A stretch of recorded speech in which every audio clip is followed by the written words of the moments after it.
Hello everyone, welcome back to Kalam IS Academy, and we are starting with our new series Indian Society. You have syllabus Indian Society in GS paper 1 and for the mains point of view, and we will be starting that. In the reverse learning program RLP sessions, we will be covering this Indian Society part along with other subjects also. So, this is society portions. Let us start.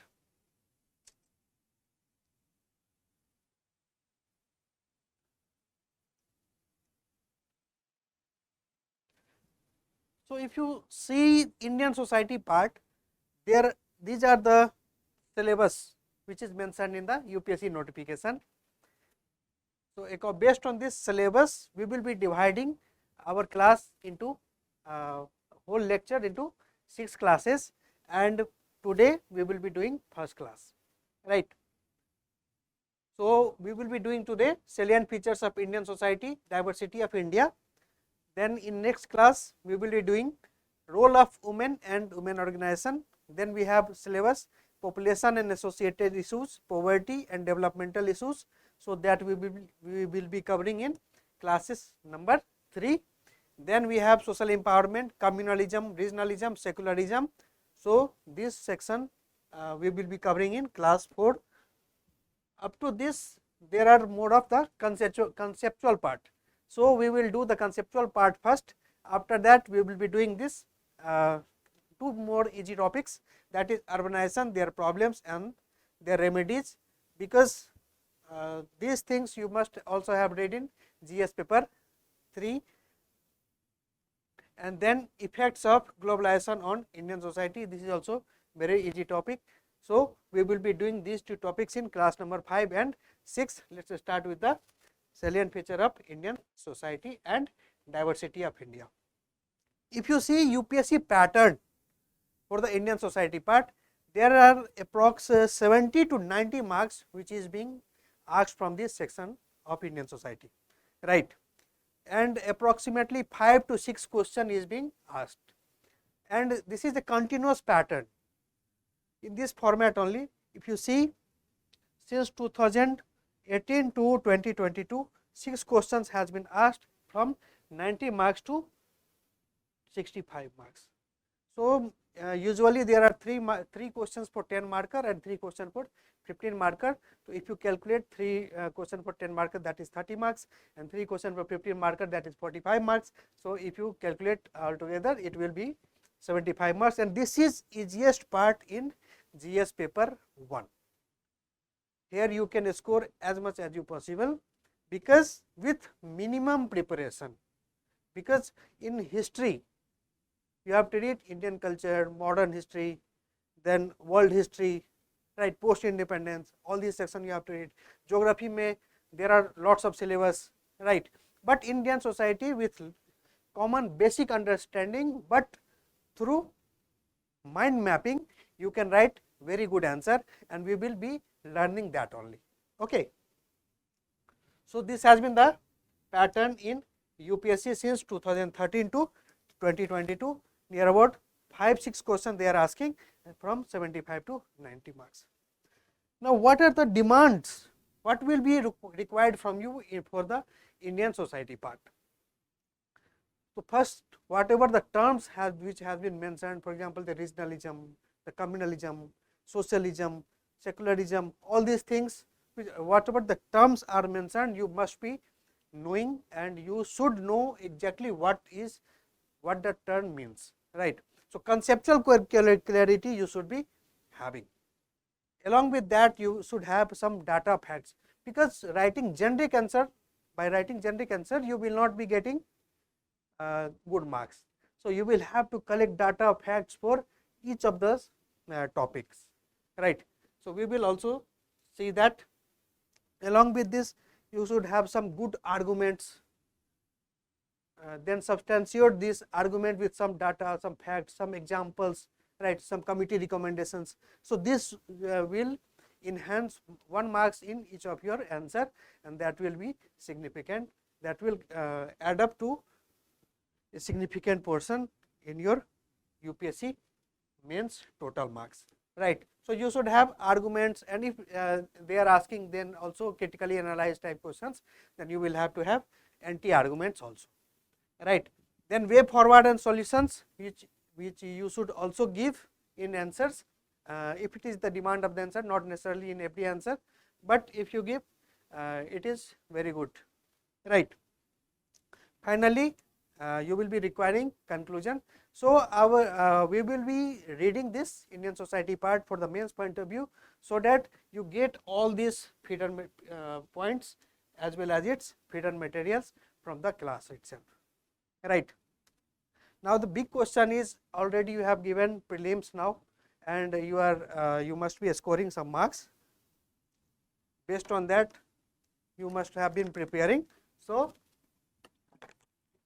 a common doubt is from where to read Indian society at this juncture, means after prelims, from where to read. So in reverse RLP program, there will be 3 parts. One booklet will be given to you. This booklet will be around 65 to 70 pages booklet for the Indian society part. That will be more comprehensive in nature. So this booklet will cover most of the things. Second, you have this class which is going right now. So 6 lectures will be there. In 6 lectures, we will be discussing many issues, as well as we will be seeing all the basic concepts, right. So this will be there. The third part, you will have the answer writing session of the RLP. So in that also you will be given 6 questions, and we will discuss those 6 questions in limited time, right. So that is there. And then fourth, there will also be test. So through all these, most of your syllabus will be covered. Along with this, if you have to read, then you must be reading any magazine, monthly magazines. Along with that, you must be reading some current affairs newspaper or something.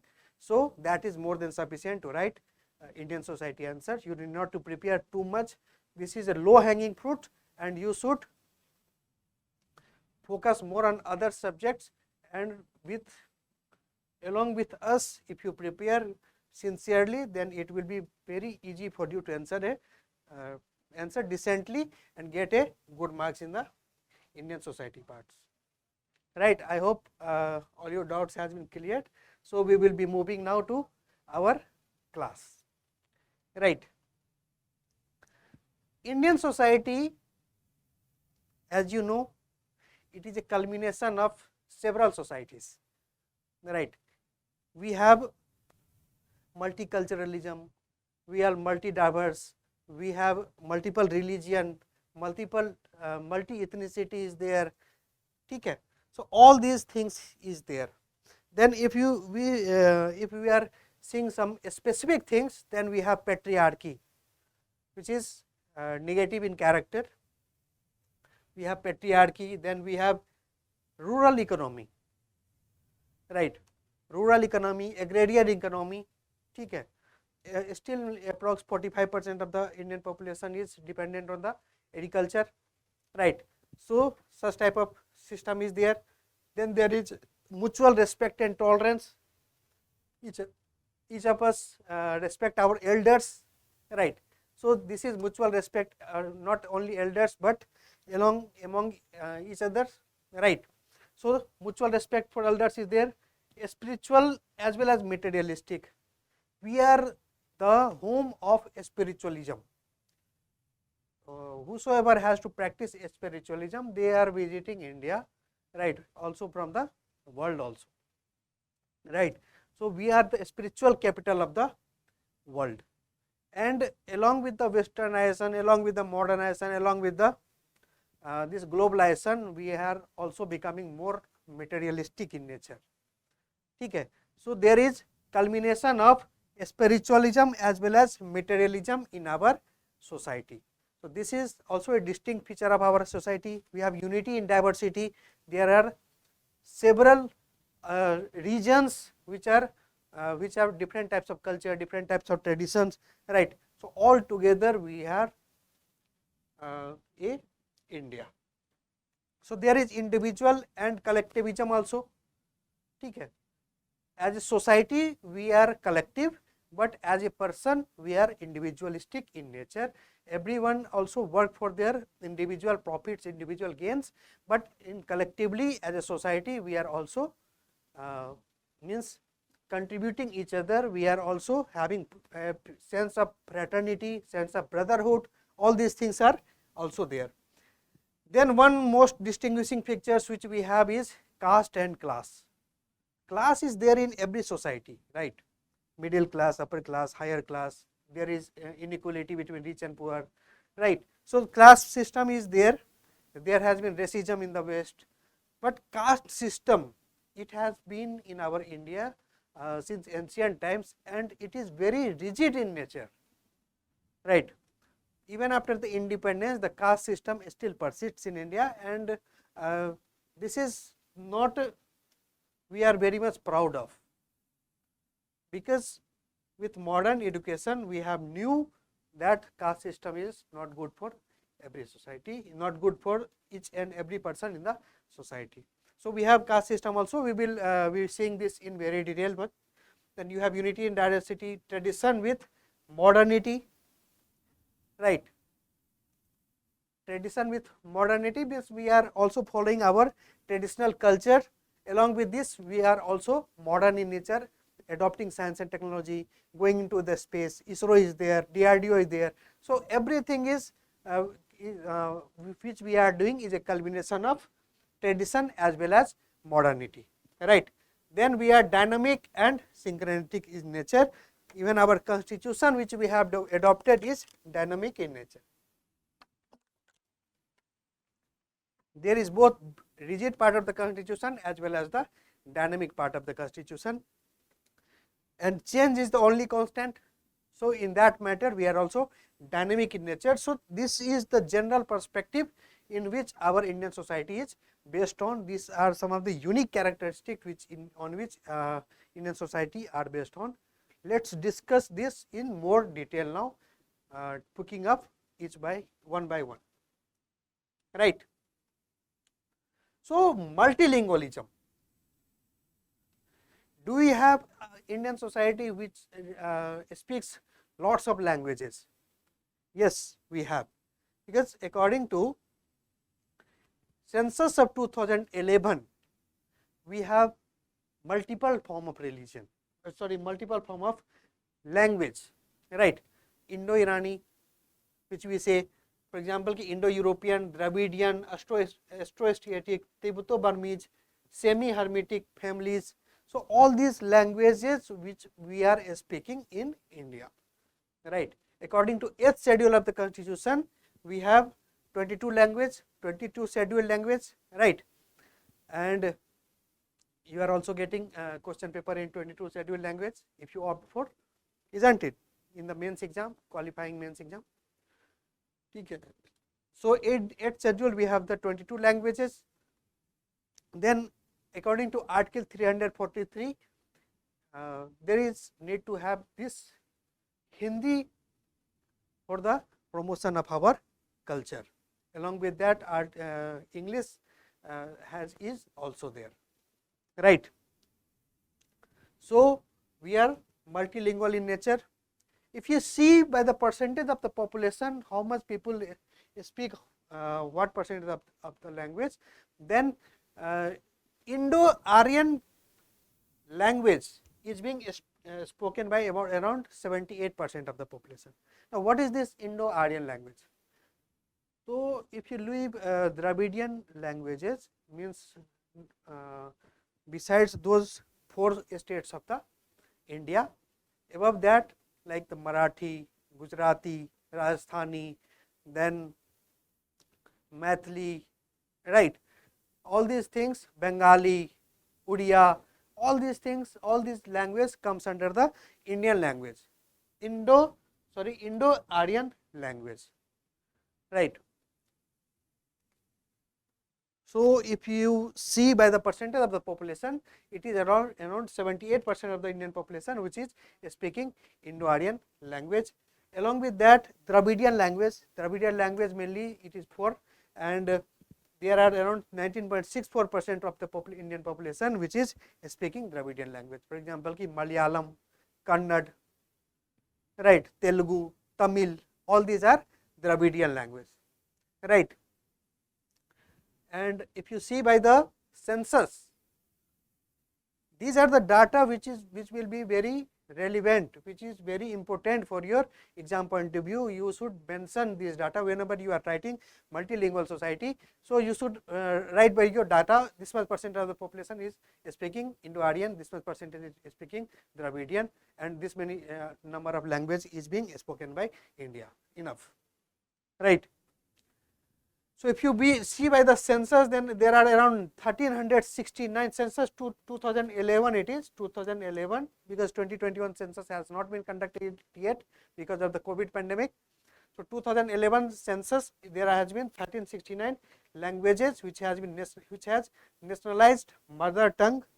So and along with this, among this mother tongue, there is 121 language.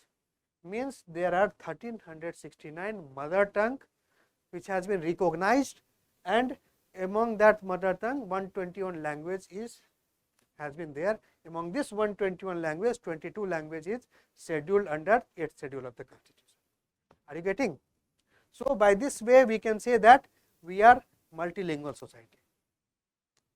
One issue which is related to the multilingualism is 3 language formula. You must have read this in newspaper multiple times.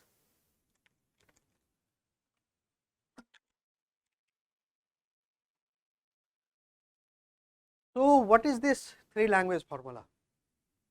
According to 3 language formula, every person in India should speak or read or write in at least 3 languages, whether it is regional language, Hindi or English, like that.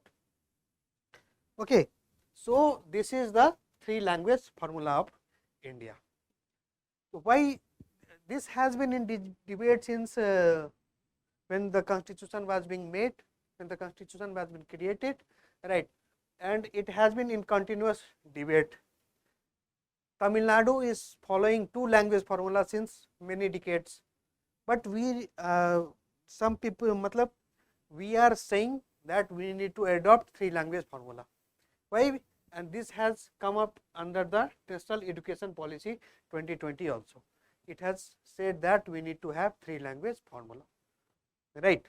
And then there has been lots of debate on this. South Indian states are not willing to follow this 3 language formula because they will have to study Hindi language in Devanagari script, which is, and Devanagari script is in Indo-Aryan language, but South Indian states have Dravidian language whose scripts are completely different from the Indo-Aryan language. So they will have lots of difficulty in understanding and in adopting Hindi, right. So National Education Policy, it has said that there should be 3 language formula for every student. There should be they should be knowing at least 3 language, Hindi, English. They have not mentioned specifically Hindi, English and the regional language, but they have said that this will be the some form of combination is there. They have to choose either Hindi or English or some modern language. But if you see by all the combinations, this will be coming that Hindi, English and regional language should be there. 3 language formula has also been discussed by the Kothari Committee. Kothari Committee report 1968 also had said that there should be 3 language formula. Now you should remember this committee's name. Whenever you are writing 3 language formula, you should mention according to Kothari Committee or report of 1968, they have said that there should be 3 language formula in India, right. What is the use of 3 language formula? Because it will promote multilingualism and it will promote a national harmony. If you have something, if you have one language which is being spoken by every Indians, then you can there will not be any communication gap, isn't it? So it will promote national harmony. Each one can communicate with other. There will be a common altogether-ness. There will be fraternity and more of the brotherhood. Okay. So for that matter, there is a need of national harmony. For the national harmony point of view, three language formula is very good. It will have better educational standards. Why? Because if there is common language, then the availability of books, library accessibilities, right, research paper availabilities, all these things will be very much feasible if there is one language. For example, in English, if there is some research paper, then whole India can read that if there is three language formula, right? Are you getting it? Is it making sense?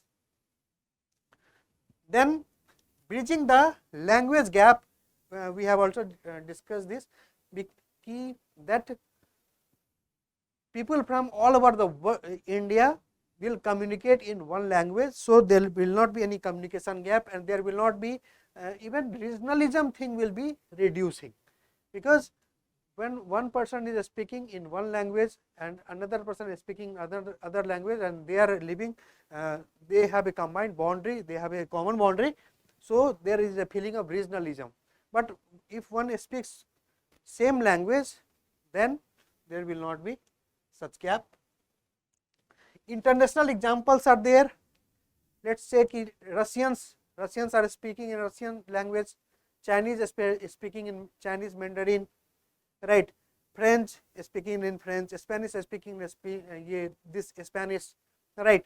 So international examples also suggest that if in India there is one language, one Indian language which is spoken by all the Indians, then it will be very good. And we are not less, we are so much in number, 1.4 billion population is speaking one language, then we will have lots of things to say, right? So for that matter, three language formula is good for Indian society.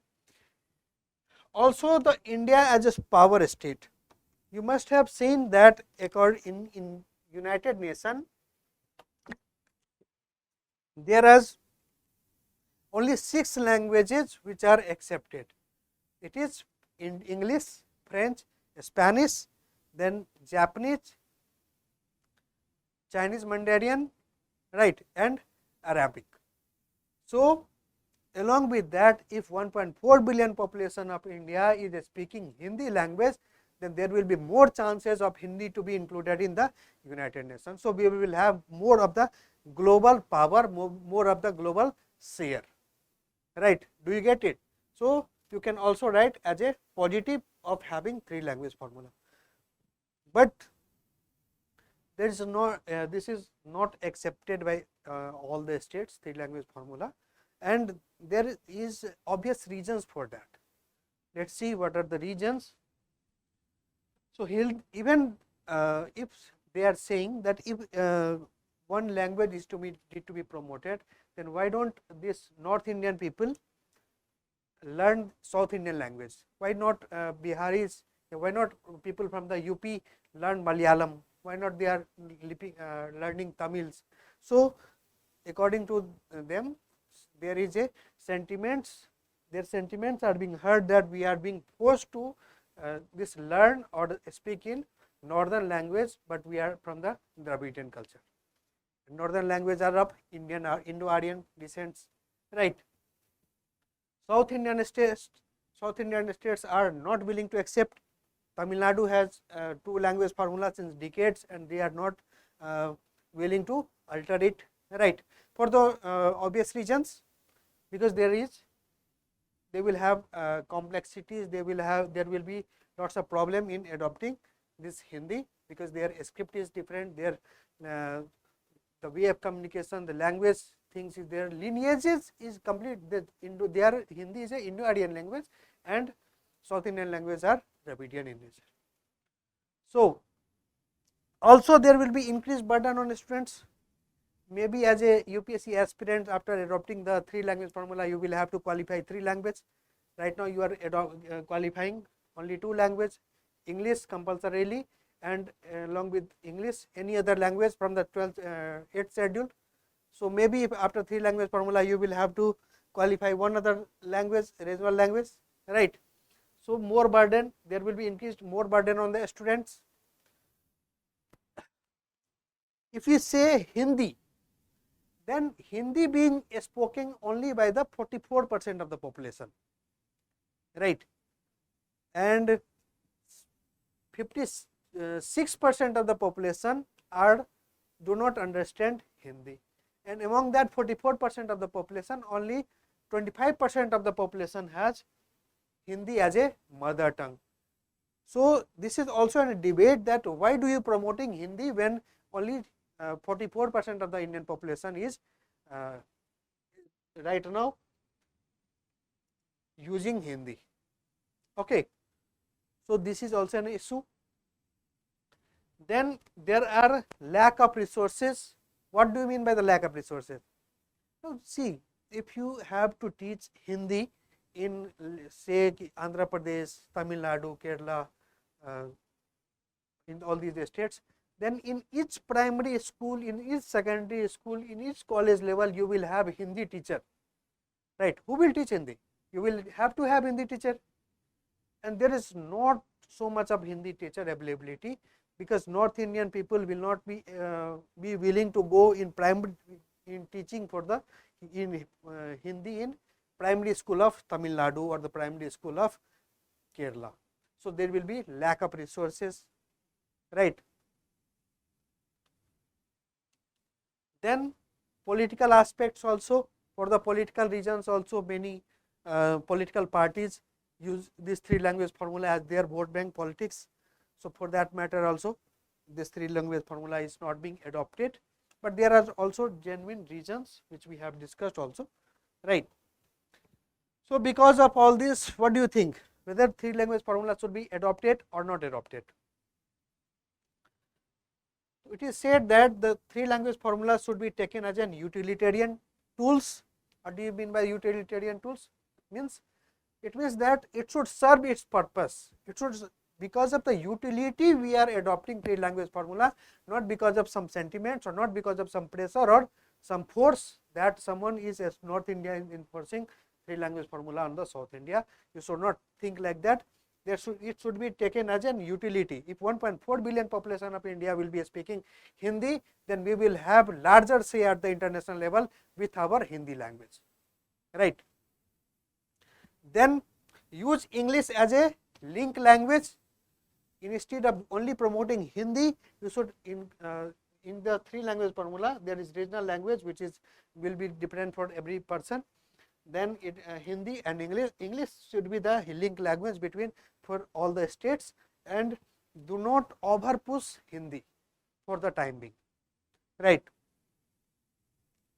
And there should be deliberation, there should be debates, more consultation should be there, every parties, all stakeholders should be involved, right. So, after all these things 3 language formula should be implemented if there is consensus building in the society that it should be adopted and it is for our benefit.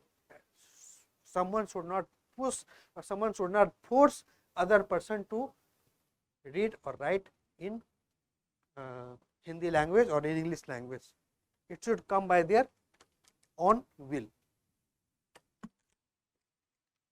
Are you getting it? Now, multi-class society. What do you mean by multi-class society? There is segregation of classes into various parts. For example, rich versus poor, rich class, middle class, poor class. So, these are the multi-class society. Different classes, different class people are there in the society simultaneously, right. If you see by the Oxfam report, then you must remember these facts, okay. So, these facts will be very much important in writing your answer.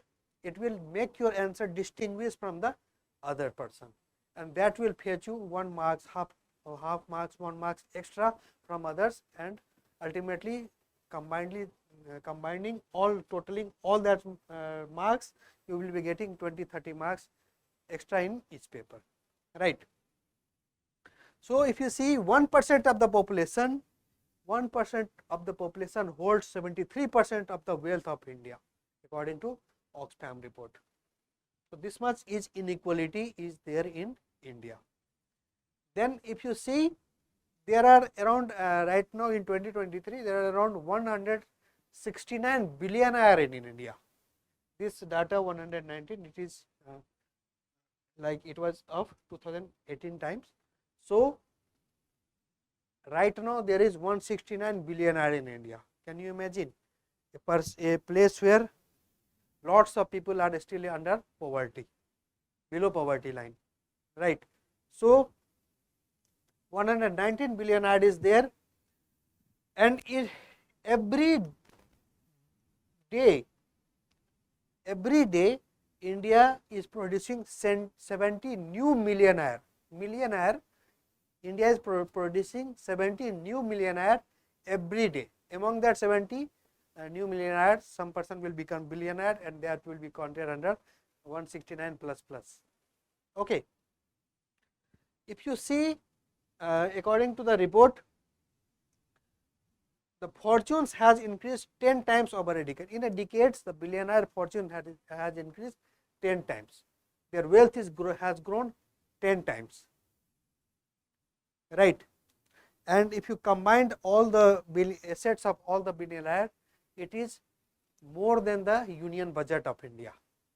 So, this is very interesting. Then another very sad part is that because of the lack of access of health care and because of the out of pocket expenditures, there are around 63 billion people every year which is becoming poor, or you can say that in every 2 seconds one person is becoming poor in India because of health crisis, because once health crisis is there in a family, whole family go under BPL. If the family is in upper middle class, in lower middle class range, then one big issue comes, one big health issues comes, then whole savings goes under that. And for that reasons, every second 2% is becoming poor in India. Then one more interesting fact is that the topmost executive which is being the topmost executive or CEO, you can say, of any garment industry, the amount of money they are earning per year, that cannot be earned by this BPL population minimum wage worker in 941 years.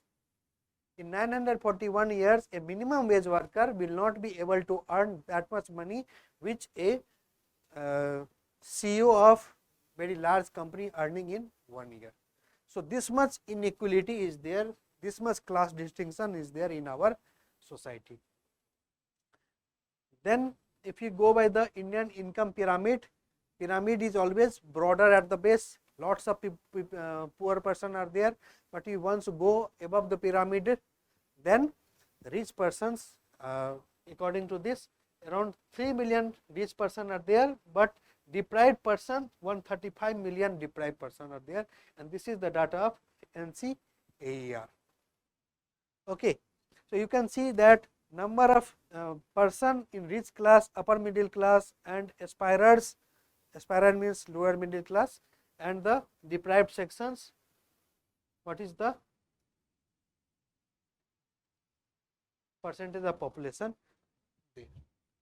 Okay.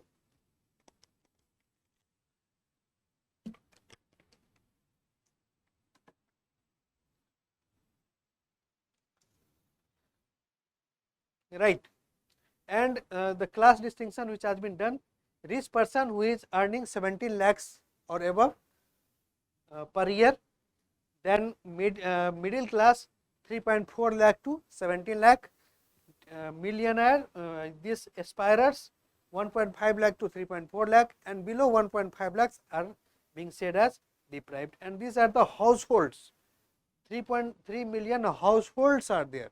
In one household 5 to 6% is there, right. So, this is the data income, this pyramid you can draw in exam also and show this. Okay. Then according to Oxfam report of India, according to Oxfam's India's report 2023, that if you tax 10 richest Indian billionaire at 1%, okay, whatever they are earning, if you tax them at 1%, then that 1% will be sufficient for to fill the vacancies of primary education in for next 15 years. Are you getting? Let us say that Ambani is there, Tata is there. So, if you top 10 richest person, if you take 1% of their wealth, then you can fulfill this elementary education in India for next 15 years. And taxing all Indian billionaires at 2%, you will have malnourished abolished for next 3 years. Okay. So, these are the data you can write in exam, you can write in your answers. This data will distinguish your answers very in multiple ways. Okay, are you getting? So, let us move. Then we have multi-religious society. India is a home to 4 religions, you must be knowing: Hinduism, Sikhism, then Jainism, Buddhism. Means these religions have been originated from India itself. Along with that, other religions are there: Christian, then Parsis. Okay. So, all these religions are there, and if you see by the number percentage of the population, then around 79.8%. This data is of the census 2011. So, you can use this data. You can also make this pie chart also in exam if time permits and if your space permits in the exam. Okay, so according to census 2011, Hindu population are 79.8%, around 80%. Roughly, you can remember that around roughly 80% population are Hindus in India. Then 14% populations are Muslims in India. After that, Christians 2.3%, Sikhs 1.7%, and after that Buddhists, Jains, and other religions. This. So, please remember this data you will be needing. So, this shows that we have multi-religious society, and multi-religions also include that multiple cultures, multiple traditions, multiple food habits, multiple festivals. All these things will automatically come in multi-religious society. So, you must remember this fact. You will be getting this fact in a booklet form. You will be getting one marks maximizer booklet, and in that all these things has been included. Then if you see what are the issues related to multi-religious society, so there are religion in politics. There has been politicization, religion of politics, or politics in religion. Even if it has been said multiple times by the Election Commission of India that there should not be any vote seeking on the basis of religion, but it still persists. Caste, it is also based on the caste, right? Communalism is there. We will be looking at this topic in much details later in 4th class. Then we have interreligious issues. Most important issue, partition, the partition of 1947 between India and Pakistan. So, that was because of the religion itself, because all the Muslim majority provinces were divided, and that was given to the Pakistan, one as a West Pakistan, was one as a East Pakistan. East Pakistan later became as Bangladesh. So, partition problem is there, religious violence, communal violence is there, then Gujarat riots, Muzaffarnagar riots, anti-Sikh right. So, all these things, all this violence, communal violence has been erupted because of the religion itself.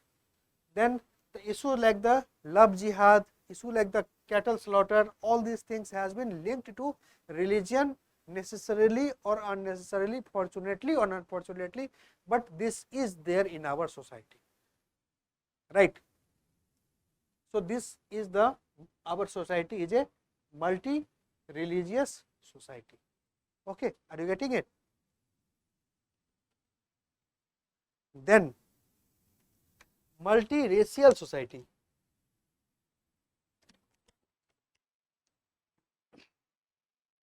You must have seen people, some very tall person, for example, African people, Negreto people, right. So their people are of the different race. That like the northeastern people, they do not look similarly as this people of the Madhya Pradesh, UP or Rajasthan. They are of different races. So India has assimilative culture. India has taken person or it has allowed every person from the every part or from the early religion to come under India and to settle. We have never attacked any other civilization or any other country, but several countries or several civilizations have attacked on us, right. And once they have attacked, they also stayed here, okay. So according to that, there is racial diversity, and racial diversity में क्या होता है, that you will easily distinguish by the physical features, by the genealogy and by the culture that they are of the different race, right. How Africans are different from the Indians, how these people of the middle states is different from the northeastern states, right. So all these themes comes, and when you see at the multiracial, how we are diversity in the multiracial society, then we have Nordic people, we have Proto-Australoid, we have Paleo-Mediterraneanism, we have Dinari Caucasoid, we have Negritos, we have Tibetos, we have true Mediterranean, we have Dravidian, we have Mongoloids. So these are multiple races which are present in our society, okay.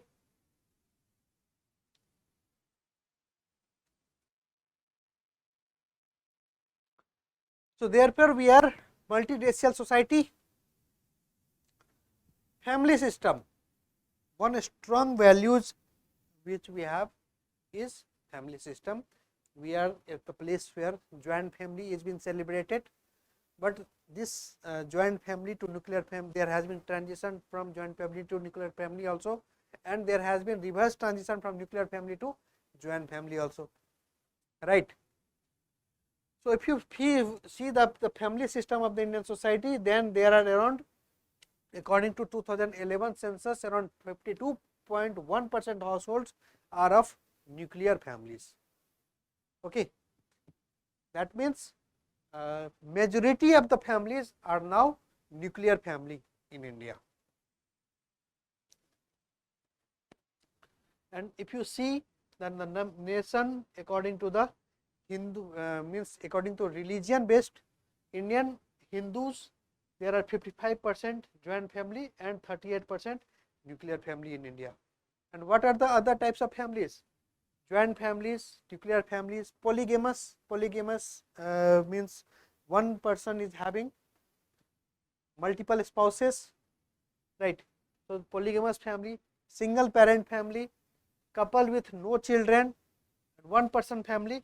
These are the resource given by the Pew Research 2019. So according to this research, 38% of the Hindu families are nuclear families and 55% are the joint families. And strangely, in the Indian Muslim, what we have the concerns, we are naturally we feel that majorly Muslim families are joint in nature, right. But according to this research paper, 42% of the Muslim families are nuclear families and only 51% are the joint families, right. Indian Christian, if you see, then 46% of the Indian Christian families are nuclear family and 44% are only joint family. So you can write in the unity in diversity also, and you can also write in the family system that such is the pattern in Indian Muslims, Indian Hindus, Indian Christians also, right. And if you write what are the types of families, so you can write joint family, nuclear family, polygamous family, single parent family, couple with no children, one person family also, right. So these types of family you can write based on the family units. Okay. Now India is a place where marriage is being celebrated.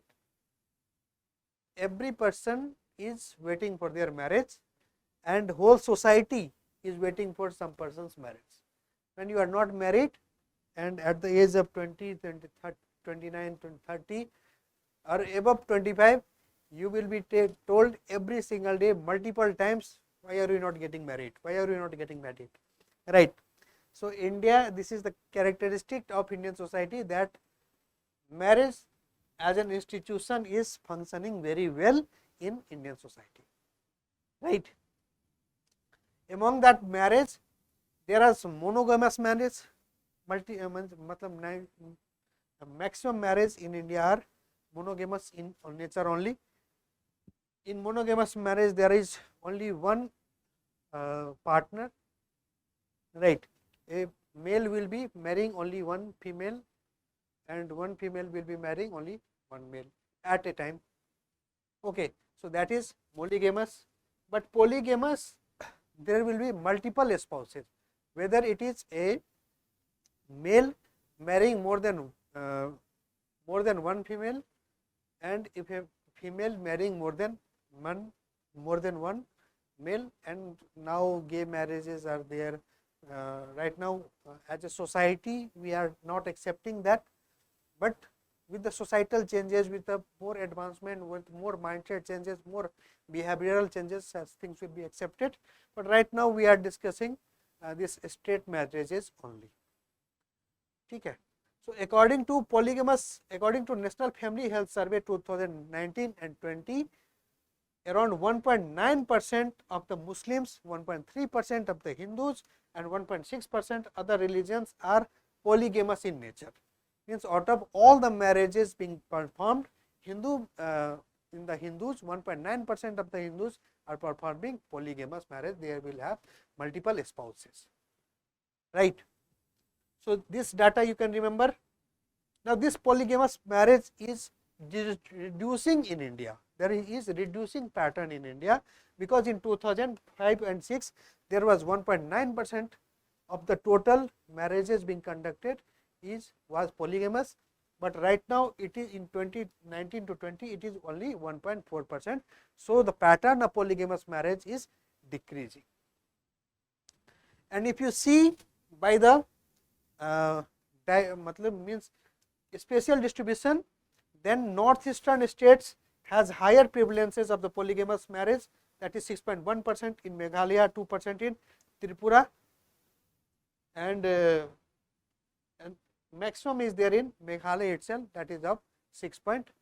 So are you getting what is the monogamous marriage and polygamous marriage and what are their percentage in India? You should remember these facts, because whenever you are writing something about the family system, you can write these facts and this will distinguish your answer. And Hindu Marriage Act 1955, according to this, there should be only one spouse. There should be monogamous marriage in Hindu society, right. So this is the family system India is having. In the family system, we see multiple types of family based on different parameters, because based on residence there are patrilocal family, matrilocal family, bilocal family, neolocal family, all these things are there. So patrilocal family, you must be knowing that wife shifts to husband's house, and that is patrilocal family, okay, because wife has located from their own mother's house to husband's house.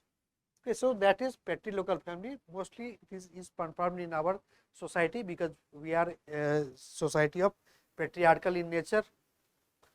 So this is patrilocal family. Matrilocal family, in this husbands shift after the marriage, husband shift to this wife's house, right. So that is matrilocal family. Some of the examples you must remember: Garo, Khasi, the Nayanars of Malabar, Kodars in Kochi. In all these societies, matrilocal family are there. Throughout the India, there maximum times there is patrilocal family only. Majorly means 99% times there is patrilocal family only. But in some tribes, for example, Garo, Khasi, Nayanar of Malabar, others in Kochi, these are matrilocal family also, means their husband after the marriage goes to wife's house. Then bilocal family. In this, what happens? Means both things happens. Both in whatever happening in patrilocal and matrilocal, husbands alternatively husband shifts to wife's house, then wife shifts to husband house, then husband shifts to wife's house, like that. So it is bilocal family, both things is happening. And neolocal family, in this both husband and wife not living in their parents' house, neither means wife's parent house, neither husband's parent house, they are shifting to a new location, they are shifting to a new place. So that is new local families. Okay. Based on authority, you must be knowing that the patriarchal family and the matriarchal family. Matriarchal family, male female has more sayings, means mother has more sayings, that's why matriarchal family. But most of the cases, what is we have patriarchal family in which father has more authority over the family. You can remember these examples, matriarchal family, because patriarchal family is everywhere, right. And but matriarchal family, Kerala's Nayars, Ijava caste, here matriarchal families are being performed, is there. If you see by the descents, yes, what are the lineages, how it is coming. So by the descents, there is patrilinear family, means your grandfather was there, then your father was there, now you are there, now your son will be there. So this is patrilinear. Father's linear, patrilinear, okay. But if then there are societies where matrilinear family are there, means grandmother, then mother, then you, then your daughter, right. So this type of series will be coming, descents will be there. So then at that time matrilineal family will be there. As an example, you must remember in Kerala's Nayar and Ijava tribes, there is matrilineal family. Karnataka's Bunt and Ballava, this here also matrilineal family is there. Then the Khasi, Garo, Khasi, Jayantiya, there is matrilineal family. So are you getting?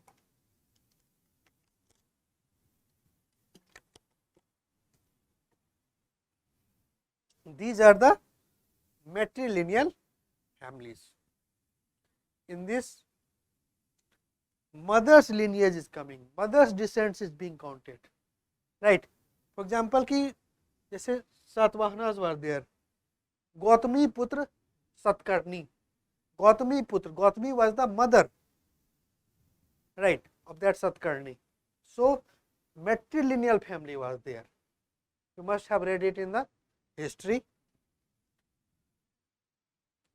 Then life cycle, we have seen that the nuclear family is increasing, but this is not the case that only nuclear family is increasing and this is a continuous process.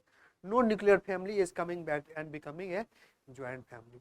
Actually, it is a life, there is a life cycle of family. Joint nuclear family becoming joint family becoming nuclear family, then like this, joint family, nuclear family, joint family becoming nuclear family becoming joint family. So there is complete cycle. Okay. So this is the pattern in India.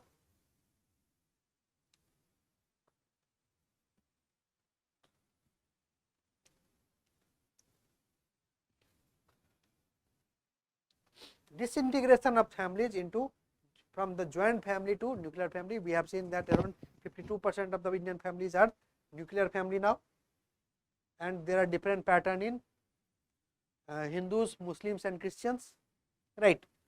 So, what are the factors which are responsible for joint family to become nuclear family?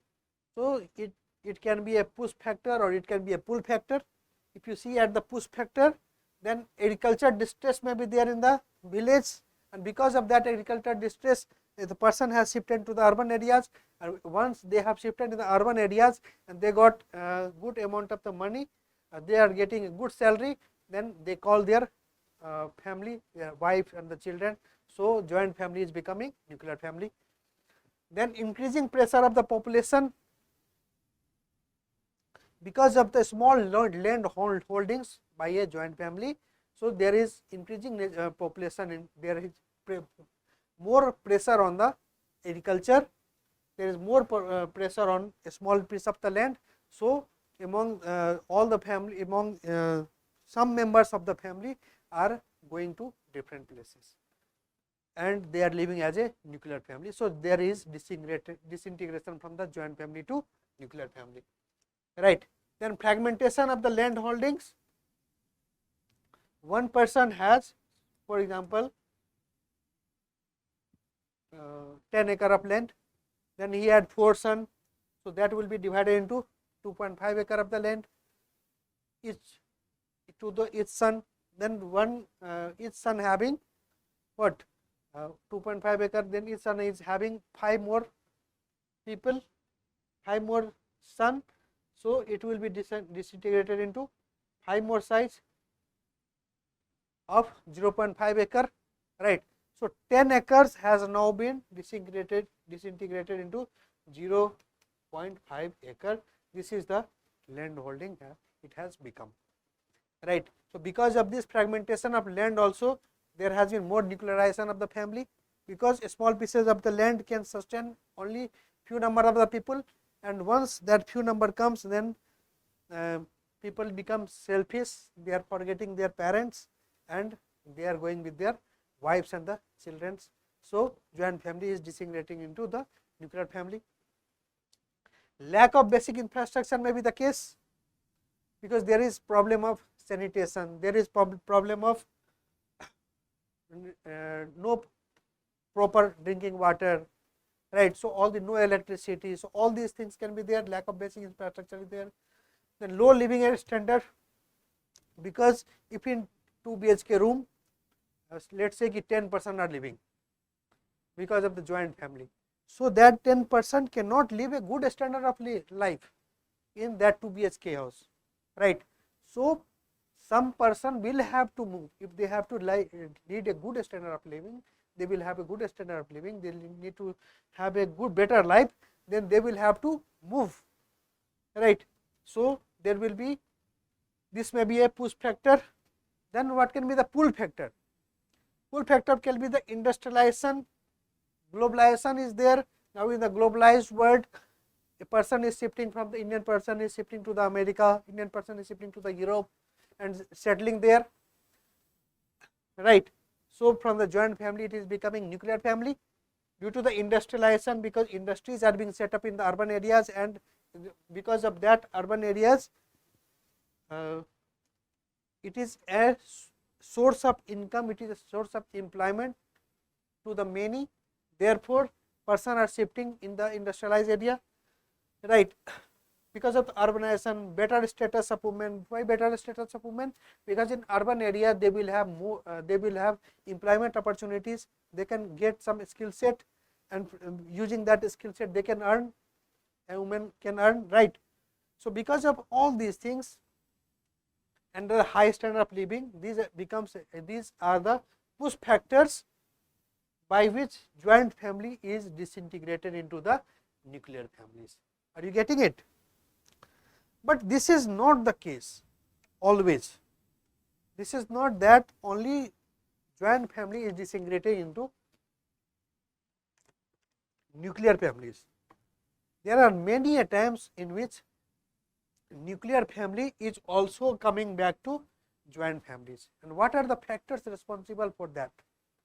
So, if you see what are the factors,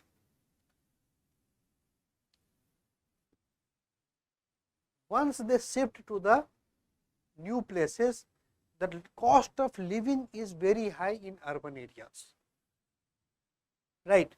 So, when the cost of living is very high, they want to get back to the homeland, they want to get back to the village, they want to get back to their parents' house, because cost of living is very much high in India. So, because of this, then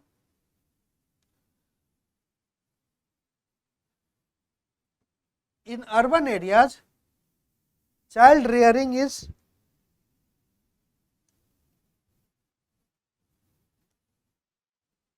a problem, because many couples, both the couples are working, female is male, husband is also working, wife is also working, but who will take care of the children, right. If they keep some nanny, then that will charge, then he or she will charge lots of money. So, what they want, that they want that their father from the village, they should come to the this society, they should come to the urban area, and they should help in rearing their children, they should take care of the children, so that both husband and wife can work at their individual offices. Okay. So, because of this, nuclear family is once again turning into the joint families. Then functional role is still performed, even if they have migrated from the village to the urban areas, but functional role of the head of the family was still relevant, and it was, everything was going as per their wish itself. So, functional role is still performed by the head of the family, by the father of the family, by the grandfather of the family. So, according to, therefore, there are high chances that the nuclear family which has got disintegrated from the family will return back to the joint family. Rising cost of living, we have just discussed. So, there is counter migration. If the cost of living is very high and it is becomes unsustainable, the salary which a person which a family, both husband and wife, is earning in the urban area is not sufficient to sustain there, or their means they are not living at the same standard which they were willing to, therefore, they are returning back. Then feeling of nativism, you must have seen this movie Swadesh, where a NASA scientist is coming back to India to work in the Bikram Sarabhai Center, because he all of a sudden, within a 1 to 1.5 month, he started liking India more than USA, and he felt that this Shah Rukh Khan, he was the actor in that film. So, he felt that it would be much better if I work for my own country. So, reverse brain drain can be there, and because of that, there will be nuclear family to the joint family. So, all these factors are responsible for joint family to becoming nuclear family and nuclear family to becoming joint family. So, this makes a complete circle, and this is the life cycle of the family system. It was already asked in the UPSC exam, right. Then we will be seeing the marriage. Marriage in an institution which is highlighted a lot in our society. It is being celebrated a lot in the society, right. So, what are the types of marriage? If you see the types of marriage, there are polygamy marriage, which we have discussed right now. Polygamy marriage, in this there are multiple spouses, right. And this polygamy marriage, there are two type of marriage. One is polygyny and another is polyandry. In polygyny marriage, the male marries to more than one female in polygyny. and in polyandry a female marries to more than one husband, right. So that is polyandry family. In monogamy there is only one husband and one wife, right. So these are the type of marriage. We will see some data and facts regarding to this marriage. So if we see by the statistics reports, then average age of a woman marrying woman has increased to now 22.1 years. That means there is less of the child marriage and the average marriage has increased to 22.1 years. But it is not that, see, if something is average, this does not mean that everyone will be above that only. If you are traveling from, let us say, Delhi to Jaipur and you are running at an average speed of 60 kilometer, that means sometimes you must have crossed 60 and sometimes you must be below 60. So the average age of a woman which is becoming 22.1 years, that does not mean that every woman has got married at the age of 22.1 years. The data suggests that 23.3% of the women in the age group of 20 to 24 is still getting married before 18 years of the age. Before 18 years of the age, that is a child marriage, because we are considering through the various acts that child in our society is 18 up to 18 years and we are not allowing child marriages, right. Then according to National Family Health Survey, about 25% of the women aged 18 to 29 and 15% of the men aged 21 to 29 got married before reaching the minimum legal age of marriage. So these are the data you must be remembering. You should remember and you should write in the exam. Okay. This data has been given in the booklet, so you don't need to write here. About 2/5 of the women which got married before reaching the legal age. For example, there is diversity in this also, this pattern also, because around 42% of the women who got married in West Bengal, they were below the legal age. Around 40% of the women in Bihar was below age, and similarly Tripura, in Tripura 39%, in Andhra Pradesh 35%. These are the percentage of the people, these are the percentage of the women who got married before getting legal age, means before getting 18 years of the age.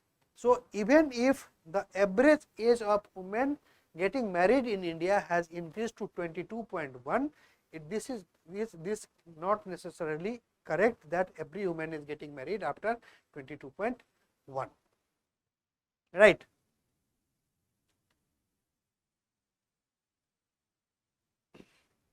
Now there is another concept now, because of the westernization, live-in marriage is more,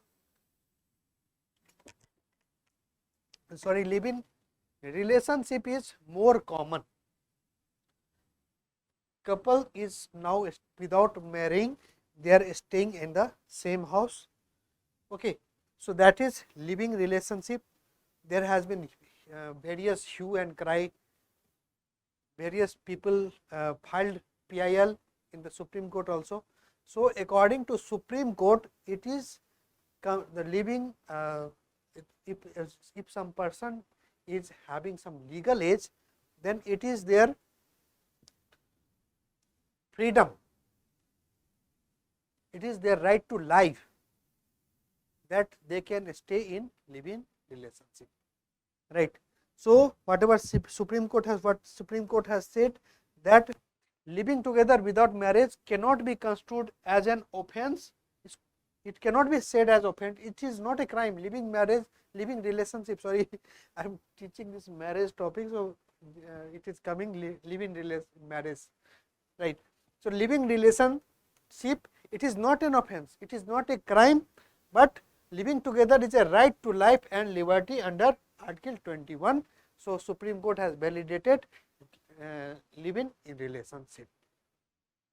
But there are other complexity also, like whether living relationship can adopt a children or not. What about the rape in during the living relationship? So all these things are the issues we will be discussing in the next class. Marriage issues. What are the issues related to marriage? Love marriage versus arranged marriage. If you see by the data, then still there are 93% of the marriage which is being performed are arranged in nature, right? Only 3 to 5% are love marriage. This arranged marriage are 93%. So this is the issue right now. Both love marriage has other pros and cons. UPSC can ask that you should write that what are the pros and cons, means critically analyze the love marriage or critically analyze the arranged marriage. So both arranged marriage and the love marriage has some pros and cons. Then intercaste marriage, only 3% of the marriages are intercaste in nature, right? Child marriage, just we have seen in the previous slide that there has been prevalence of the child marriage in various states. For example, West Bengal, Bihar, near about 42% of the all the marriages performed in the West Bengal are child marriage itself. Then the gay marriage or same sex marriage, this has also been an issue, because after the abrogation of Article 377, when sexual intercourse is being not being criminalized right now, so there can be same sex marriage also, right? So this is also an issue. Marital rape, this we will be discussing in next class. Domestic violence also, rising divorce also. So all these things we will be discussing when we will be discussing women's topic, right? Unpaid domestic work, decision making of the wives, number of the children, the 2-child policy we will be discussing when we will do the population and its impact. Marriage age of the girls, also most of the topics we will be discussing in the next class. So there is no need to discuss these topics in detail right now. We are doing right now Indian society part and its society and diversity part. Then patriarchy. You must be knowing patriarchy.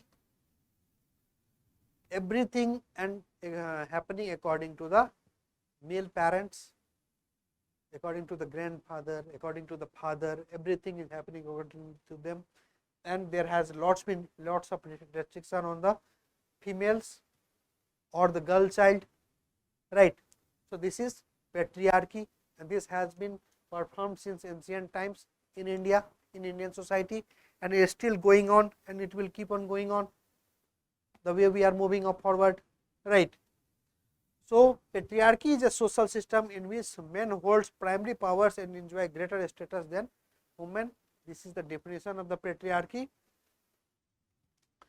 Now, because of this patriarchy, there has been lots of issues. There is no right to property, means right to property is there for the women according to Hindu Succession Act.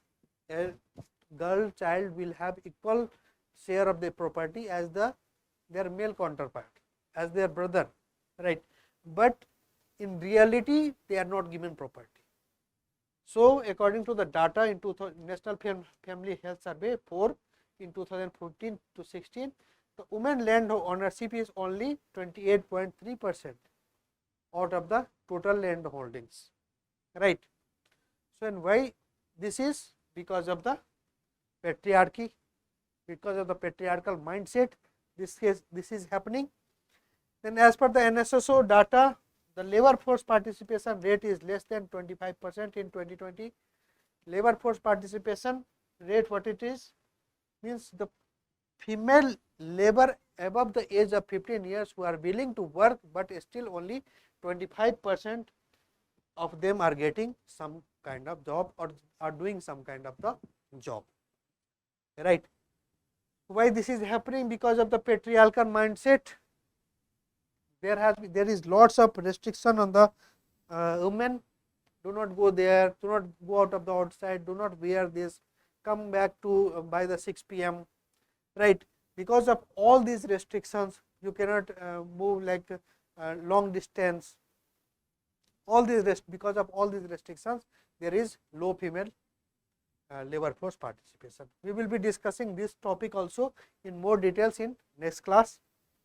Then India has ranked 135 in the global gender index, and patriarchy is the major cause for that, right. So you should remember these facts, and when you are writing about the patriarchy, you should mention this. Then what are the problems associated with patriarchy? If you see the problem associated with patriarchy, then there are less land holdings to the women. Just we have seen that only 28.3% of the women, according to National Family Health Survey 4, is having some land, right. So because of this, agriculture suffers, because once you will not have land holdings, then you cannot have freedom. What you should want from that land, how many kgs of the fertilizer you should be using, right. So all these things are in the hand of male counterpart, but only female is going there, only female is going as a laborer, as a migrant laborers, or as a tenants, right. Therefore agriculture suffers. Because of the patriarchy, there is no decision making power. No decision making power means like the in which school her children should this study, in which hospitals she should get institutional delivery. So these are the basics, basic decision making they are not having, women are not having, right. So they have no decision making power. This has been practiced since birth, because you must have seen there is certain set of work which is only allowed to women, and since birth itself it is said that a girl child would become doctor, a male child will become engineer, a girl will wear pink, a male will wear blue. So this kind of segregation is there since birth itself because of patriarchy itself, right. Then nutritional inequality, if in a family like 1 kg rice is there and 2 children are there, one is male child, another is female child, then male child will be getting more, and even if female child is having, her age may be more than the male child, she will be getting less. So she will not be getting enough nutrition. There will be nutritional inequalities. Educational inequalities also, most of the girl child drop out after primary education itself, secondary education itself, because they will have to look after mother's work, they will have to look after the family's work, right. Because of all these factors, educational inequality is also there. Economic growth of the country suffers, because as per the IMF Christian chief, earlier former IMF chief Christian Lagarde, India is suffering 2.7% of the GDP every year because of non-inclusive nature of the Indian society. They have not included equally to the women also, right. Then ill social practices, for example the dowry system, domestic violence, all these things happens because of the patriarchy, patriarchal mindsets, because male feels they have the authority to do so, right. Then poor political representation, according to 2019 Lok Sabha election, only 14% of the total parliamentarians and Lok Sabha members are women in nature, right. So there is poor political representation, because it is said that a woman cannot be a good politicians, and voters will not vote for a woman politician, then they will vote for male politicians. It has been practiced since ages, and it is very tough to remove. It is really very tough to remove. It is more tough to remove than the caste system in Indian society. Patriarchy will be there for many years. So that was patriarchy. That was one of the characteristics of the Indian society. We are looking at the characteristic of the Indian society because we have to see salient feature of the Indian society, and patriarchy is one of the salient feature of the Indian society. Another salient feature of the Indian society is kinship. What do you mean by kinship? Kinship is like rishtedar, natedar. Rishta nata, you must be knowing. So rishtedar, natedar, the kinship, it is either it is based on the blood relationship, or it is based on the marriage or any other distant relatives also. So rishtedar, natedar, which is being said in the Hindi, that is kinship. Okay. So there can be primary relatives, secondary relatives, or tertiary relatives. Primary relatives will be family in which a person has born. Then secondary relations can be a family in which a person has been married, and then tertiary relations like the Phua Chachi, Dada, Phua Chachi, and all those things, all those relations, right. So this is kinship. And then we are coming to the most important salient feature of the Indian society, that is caste system.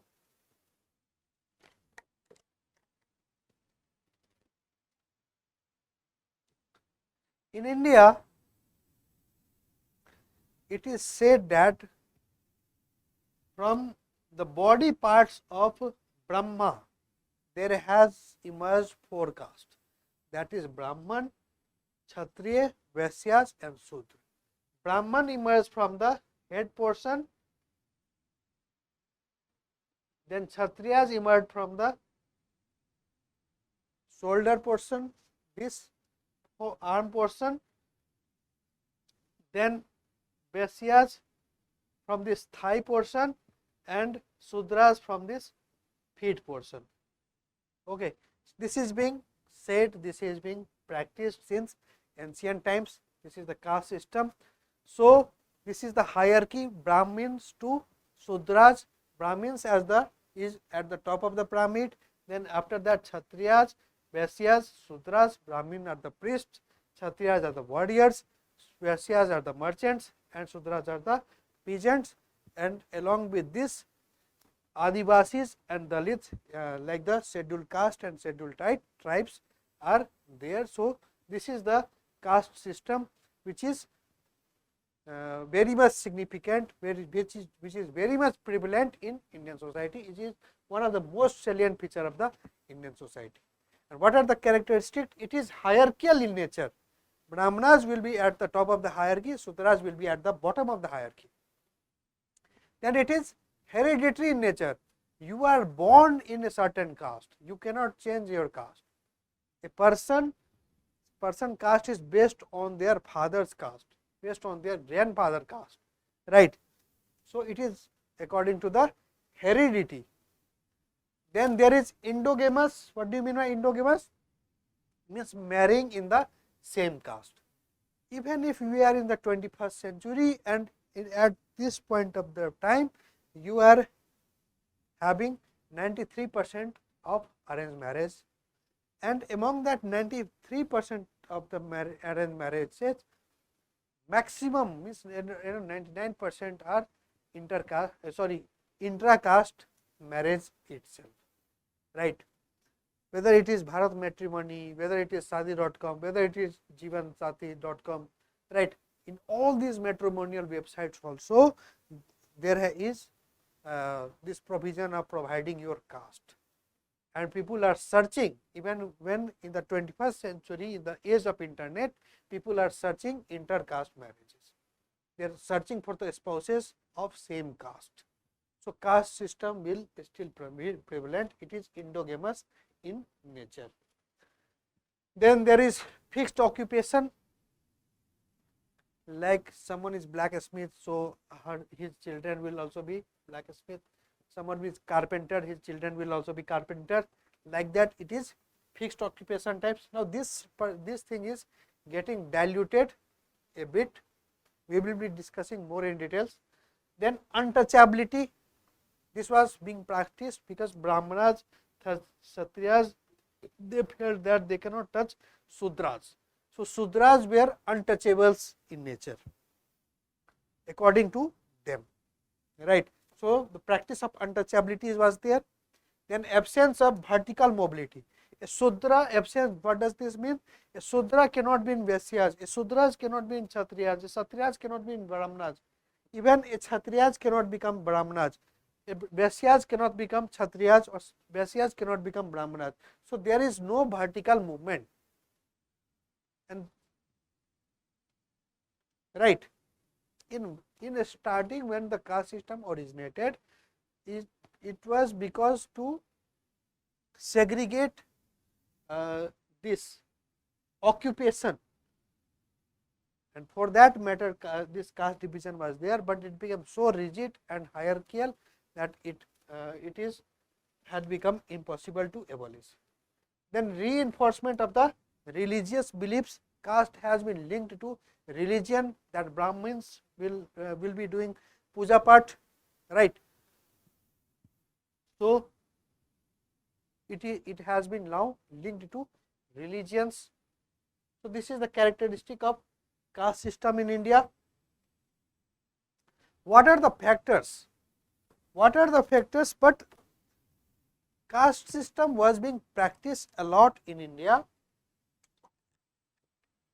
but slowly it is getting diluted, and you can also say that maybe after some times, maybe after some years, for example, say 50 years, 100 years, 200 years, this caste system may evaporate, because it is means caste system is getting affected, it is changing, it is transforming, right, it is being diluted, right. So, what are the reasons?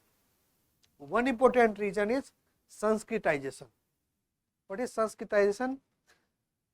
Now, you must have seen that upper caste people or Brahmins, Kshatriyas, they are performing some kind of rituals, some kind of traditions, which they say that this can be only be performed by the by them, right. So, what these people did, lower caste people, these Sudras, Vaisyas, what they did, they started copying the rituals of upper caste people, right.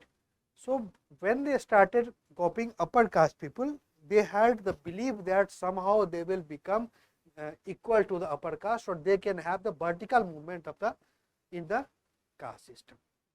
So, this concept is called Sanskritization. When the lower caste people started imitating the rituals, the traditions, the cultures of the upper caste people, that is Sanskritization, right. It has come from the word Sanskrit, because only upper caste people could speak or write in Sanskrit. So, now when lower caste people started writing in Sanskrit, so this is Sanskritization. Or this Sanskritization, for example, that during marriage, sitting on the horse, घोड़ी पर चढ़ के आना, जो परंपरा जो चल रहा है, that was reserved for the upper caste people, but now even lower caste people is performing that, right. So, this is Sanskritization. As they are doing Sanskritization, even lower caste is doing Sanskritization. So, the gap between upper caste and lower caste is diminishing, right. Then Westernization, we are mindlessly copying West. Modernization is not wrong, Modernization is being modern, modern in thought, modern in action, in everything. But westernization is whatever western people are doing, that we are imitating. We are imitating their food habits, we are imitating their clothing pattern, we are imitating their festivals. So that is not good. But as westernization is happening, so slowly and slowly westernization is happening in lower caste people also, in Sudras also, in Vaisyas also, in Brahmanas also. So once same thing happening in every caste, then there will be homogenization, right? Upper caste people also be performing same thing, lower caste people also be performing same, right? So because of the westernization, this caste system is diluting. Then industrialization, because of industrialization and the setting up of the industries, there was lots of demand, that lots of demand of what? Laborers, lots of demands of traders, right? So all these, all section of the society, all castes got the opportunities in the industries, and they started working together. And when they started working together, the concept of untouchability evaporated in that industry, right? You cannot say that I will not touch that person because he is untouchable, I will not touch that worker because that is untouchable, and I will not perform on some machine because that person has touched something, right? So this cannot be done. So because of the industrialization also, this is evaporating. Then the Jajmani system is eroding, like the upper caste people, they were telling lower caste people to do, perform some duties. So this was the caste based segregation. So that system is also evaporating. Because of urbanization, right? In urban areas, there are transportation system, there are street side foods. Have you ever asked any street side food vendor that of which caste you are? Someone selling chole bhature, someone selling burger, have you ever gone to that chole bhature person and asked of which caste you are before eating? No, you are not doing it. He may be of the lower caste. So because of the urbanization, this caste system is evaporating slowly, right? Then modern means of transport and communication. Can you say in any, do you say in metro, do you in Delhi or any place that of which caste you are to the person standing near to you, so that you will not stand near to him? Are you saying it? No. Every caste people, whether it is Sudras, Vaisyas, or whether it is Brahmanas, Kshatriyas, every caste people traveling in same metro without practicing untouchability, without asking anyone from which caste they are, right? So because of the urbanization, because of the modern means of transportation, this caste system is getting changed. Then secularization, India has chosen for the secular, as a secular state. India is a secular state, so everyone has the right to freedom of religion, right? And India as such will not be having preferences of one religion over the other. So any caste can perform anything, any type of religion, any god they want to worship, they can do that. They have the right to freedom. Then there will be constitutional provisions. Because of that constitutional provisions, we will be seeing this. Because of this, caste system is evaporating. For example, right to equality is there, Article 15 is there, Article 16 is there, where employment opportunities can be there, there can be reservation policies, right? So these things, because of constitutional provision, right to Article 17 means untouchability has been abolished, right? So all these articles is affecting change in the caste system. Then secularization, this has been repeated. Rise of new social class and the new legal system. Because of this new legal system, one IPC section everyone is following, one CRPC every section is following. Everyone is equal against law, right? No one is above the law. So, all these because of all these concepts, caste system is evaporating slowly, caste pattern is changing, right. We are more becoming class society now, where there is division of the upper class in lower class, rich versus poor, that is becoming more, which is also there in the developed society than the caste society, right. What are the provisions? Article 14, 15, 16, 17, 46, 46 there is provision for, in the DPSC there is provision for the SC and ST, right. Then article 243 provision of what, in the Panchayati Raj system or in the municipal corporation, in the municipalities. 73rd and 74th constitutional amendments had brought that there would be reservation for the SC ST people. Then article 335, 330, 332 there is reservation for the SC ST in where? Lok Sabha, in the state legislative assembly. Then article 342 this says that who are the scheduled caste and scheduled tribes, right. So, these constitutional articles has been provided for to eliminate some kind of dilution of the caste system. Then 42nd Amendment Act, this has brought a secular word in the preamble of the constitution, right. 73rd and 74th constitutional amendment we have discussed that there is National Commission for Scheduled Caste. Similarly, there is National Commission for Scheduled Castes, right. Scheduled Caste and Scheduled Tribes. So, these commissions, it is the responsibility of the commissions to uplift these sections of the society and to raise the all the matters and the concerns before the parliament and before the president, right. Then there has been several acts, for example, the Protection of the Civil Right Act 1955, Prevention of Atrocities Act 1989. In these acts there is provisions that there should not be any discrimination based on the caste, and if there is any discrimination based on the caste, then lower caste people, the so called lower caste people, SC ST people can visit to the court, right.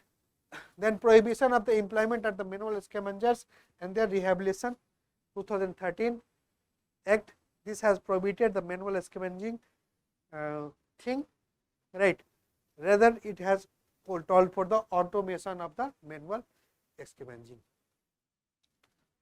Then there has been various government schemes regarding to caste and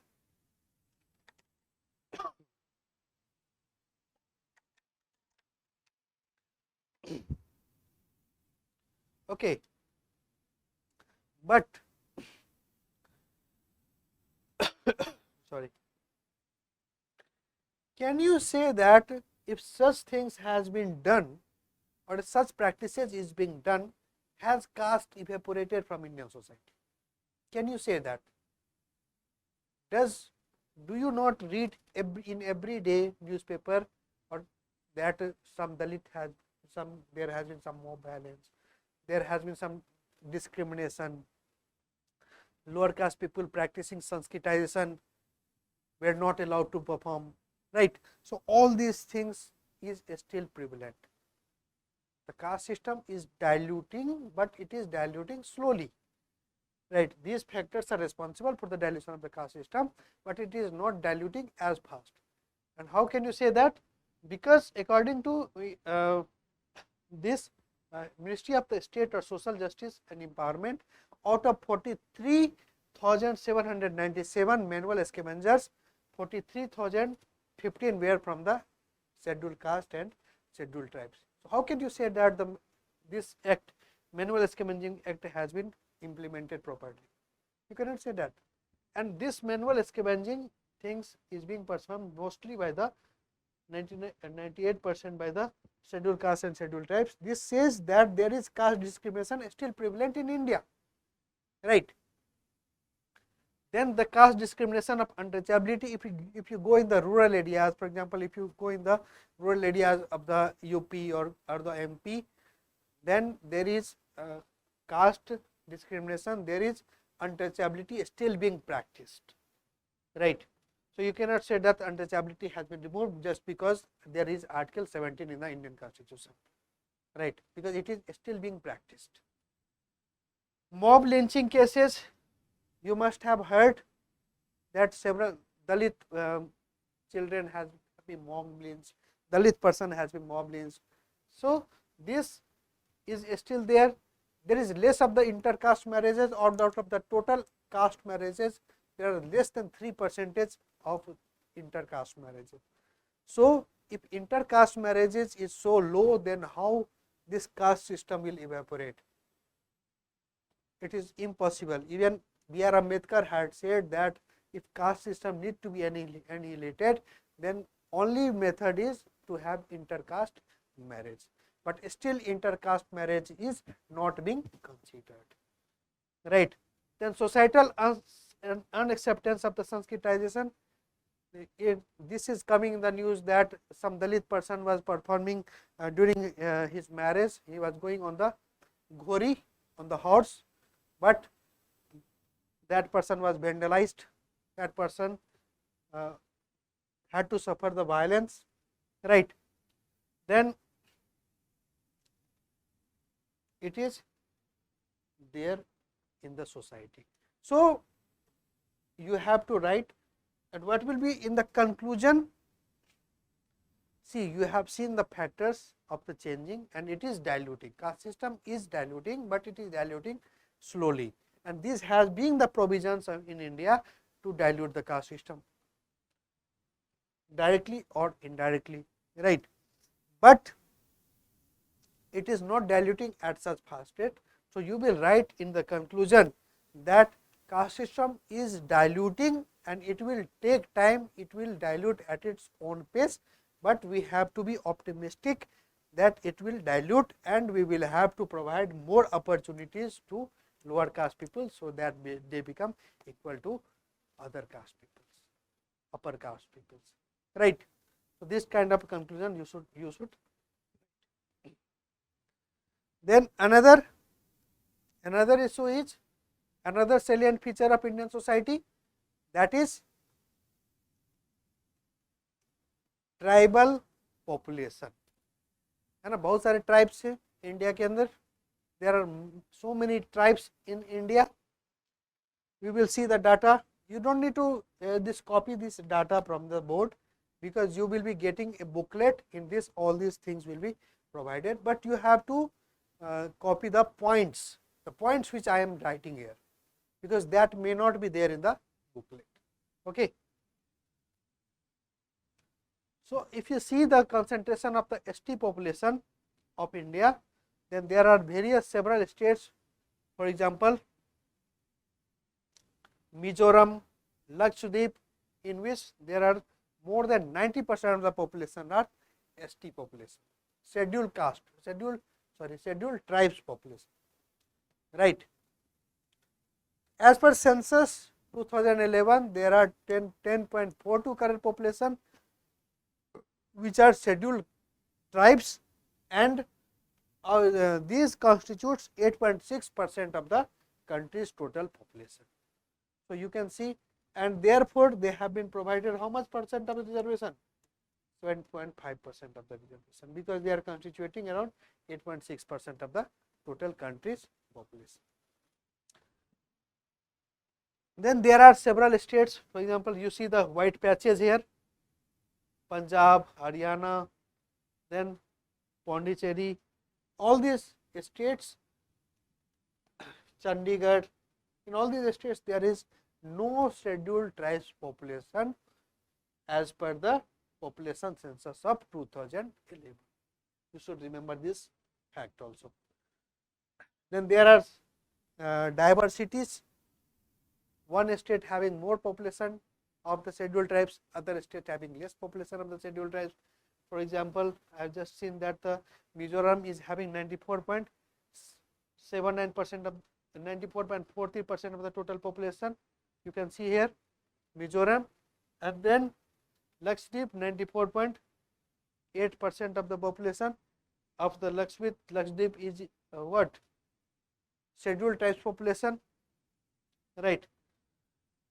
If you see combinedly, then there are around 15 among 15 major states. Chhattisgarh has 30.3% approx, 30.6% followed by the Jharkhand 26.2%. So these are the among the 15 major states, Chhattisgarh and Jharkhand is the having highest population of scheduled tribes.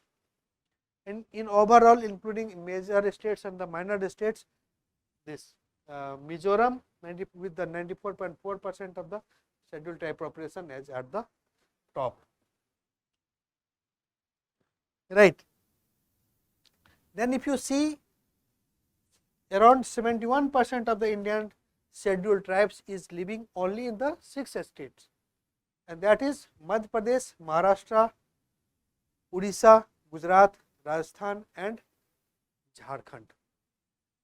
So only these 6 states, Madhya Pradesh, Maharashtra, Odisha, Gujarat, Rajasthan and Jharkhand, only these states except Chhattisgarh.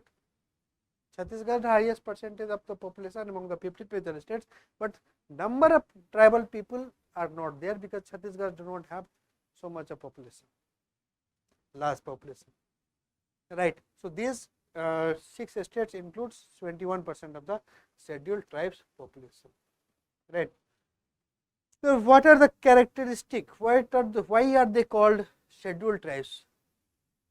What are the characteristics? What is the unique features they are having to call them scheduled tribes population, right? So what should be there? According to Lokur Committee, you should remember this name, Lokur Committee. According to Lokur Committee of 1965, the essential characteristics should be, it should be have distinct primitive traits, right. They should have be performing their duties, performing their functions, something doing, for example, cooking in primitive ways, then cutting trees in primitive ways, right. So primitive traits are there. They have distinctive culture. By looking at the tribes itself, you can say that this they are tribal people, right. So they have distinctive culture. Also their festivals are very distinctive, right.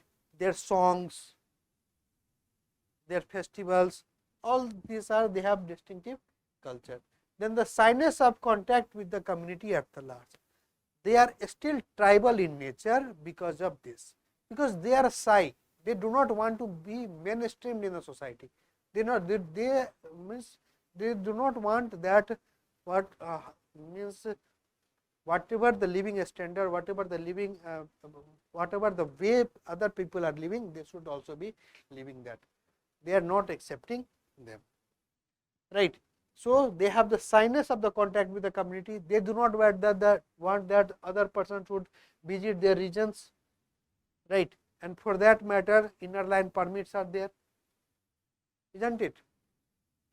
Then geographical isolated. They are living in far flung areas. For example, in the mountainous areas, for example, in the forest areas. So they are living in isolation because of the shyness, right. Then they are backward in nature. They do not have education. They do not practice. They do not have good health practices, right. So all these things are not there. They are backward in nature. Other factors like they have low literacy, there is endogamy, vulnerable and the marginalized, high birth rate, because as in India we are developing these things at very large speed, but these things has not been moved to scheduled tribes population also, right.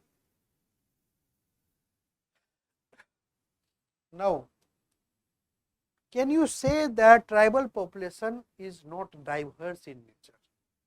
Are all tribal people, do they have these distinctive characteristics, right, but they are not same. Garo is not same with the Khasi. Khasi is not same as the Kons. Kons is not same as the others.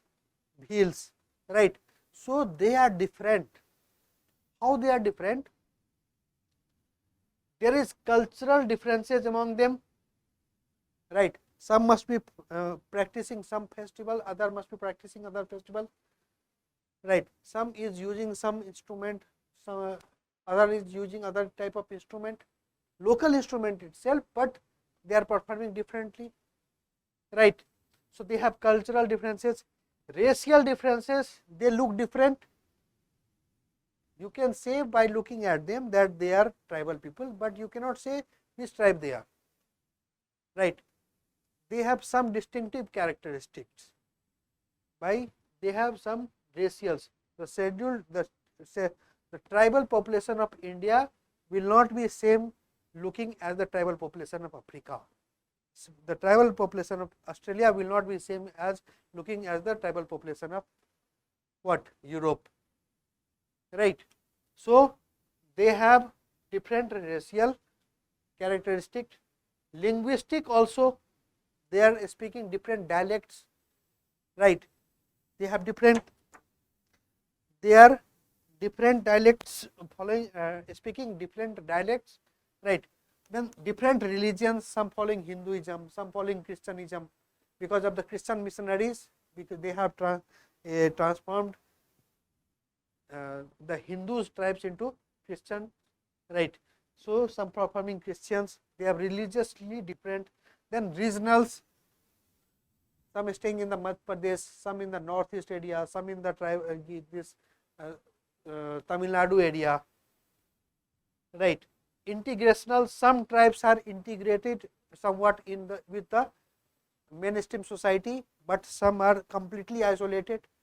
For example, Jarawa tribes of Andaman and Nicobar, they are completely isolated. Then the livelihood practices, some are hunter and gatherers, some practices some shifting cultivation or zoom cultivation. So they are also distinct in nature. You will have to understand it. Though there is some distinctive character, some essential characteristic of the tribal population, but not all tribal populations are same. They also have, there is also diversity among them, isn't it? Therefore, you should see this. Also, other important committees which you see, one is Lokur committee.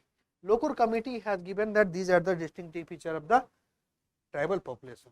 Then other committees like the Kaka Kalekar Commission in 1953 has defined what is scheduled caste and what is scheduled tribes, right. So that it was done by the Kaka Kalekar Commission. Obviously, the commission has provided its reports and it has given several recommendations. With due course of time, some recommendation has also been accepted and some was rejected, right. The most significant thing which came out from this was there was definition of the scheduled tribe population. Then the UN Diwar Commission 1960. Other commissions, for example, Bhudia Commission has recommended for the introduction of the Panchayat extension of the Scheduled Areas Act, PISA Act 1996. Then the Bandyopadhyay Committee. Bandyopadhyay Committee was for the left-wing extremist district. Why some districts are more prone to left-wing extremism, right. So these were also by the Bandyopadhyay Committee. Mungesar Committee, it was regarding the administration and the governance of the scheduled tribes regions, right. And the other is the Zaza Committee. Zaza Committee, recently it has put reports few years back and it has focused for nearly 4 areas such as examples, housing, education, right, electricity. These things has been the focus of the Zaza Committee. So you have understood about the salient features of scheduled tribes and scheduled features of the Indian society.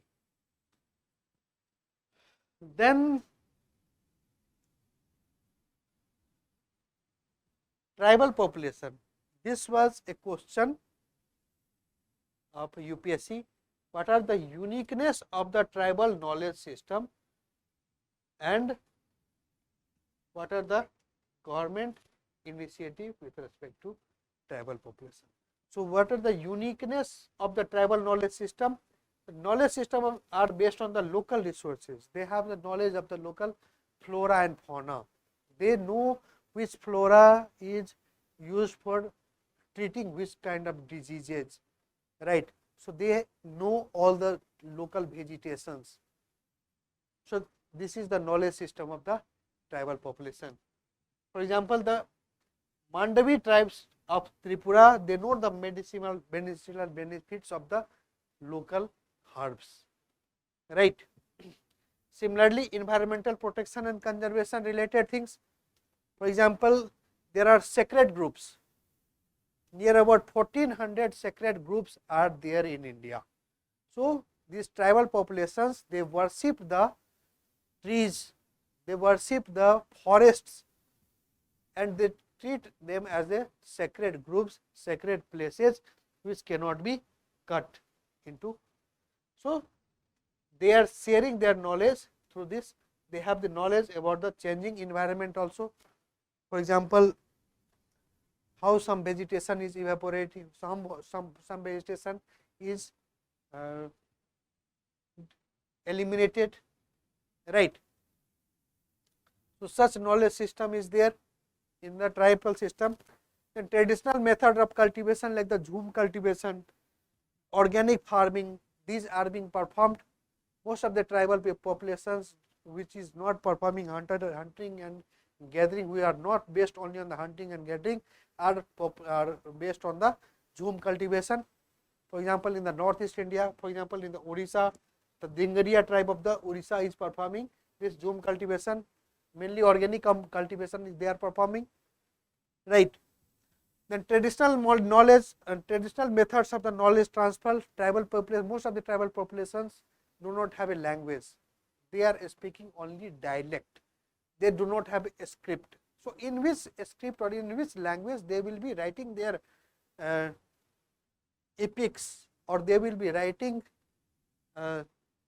whatever the experiences they are gaining, right. So, they cannot write. So, therefore, they are transferring this knowledge orally, right. Then they have knowledge and livelihood practices which are very much dependent on upon the forest. Most of the tribes are living in forest area itself. So, they properly know which area is livable, which water is drinkable, which vegetation is eatable, right. So, everything they know. Then the value oriented knowledge system, they have non-discriminatory in nature. Such kind of practice like untouchability is not practiced within a tribe, right. They are mostly an egalitarian type of the society, where everyone is treated like equals, right. There is a feeling of equality and equity as per the need. So, these are the characteristic uniqueness of the tribal knowledge system in India. What are the government initiatives for the tribal population? So, as you know, there is 6th schedule of the constitution, and 6th schedule of the constitution is dealing with the what? 4 states, Assam, Meghalaya, Tripura, Mizoram, and there is provisions for the scheduled tribes population, autonomous district, and all those provisions which you must have read in the polity section. So, that is their constitutional provision is there. National Commission for Scheduled Caste, Scheduled Tribes is already there.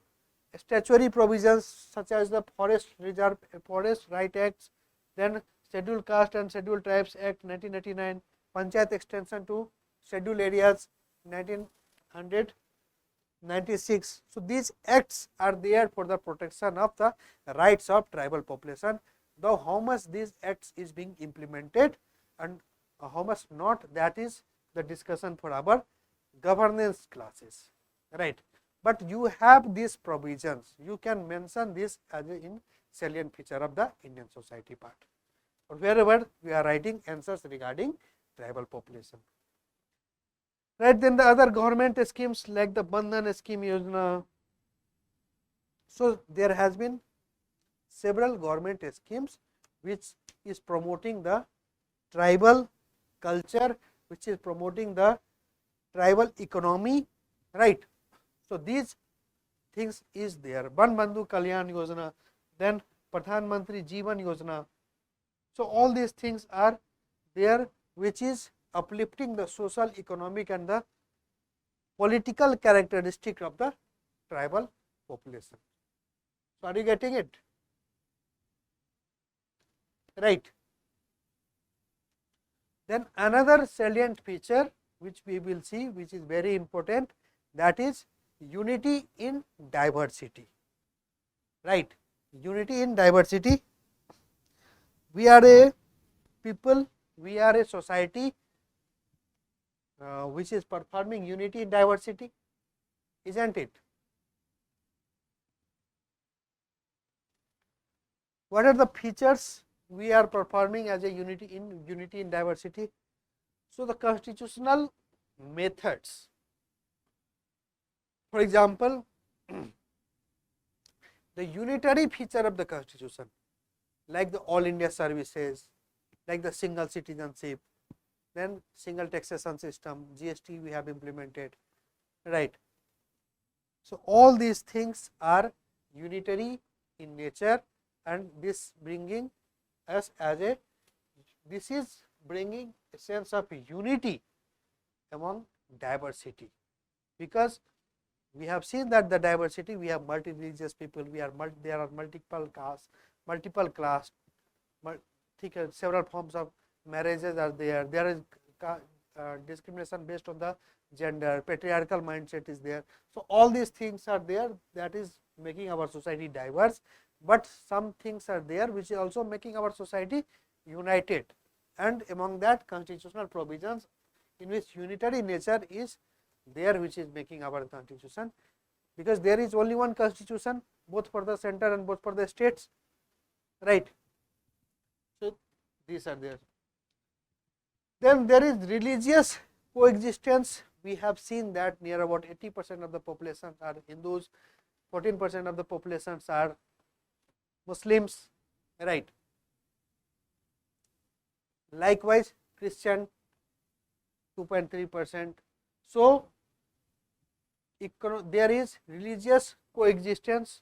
We are a secular country, isn't it? There is right to freedom of religion.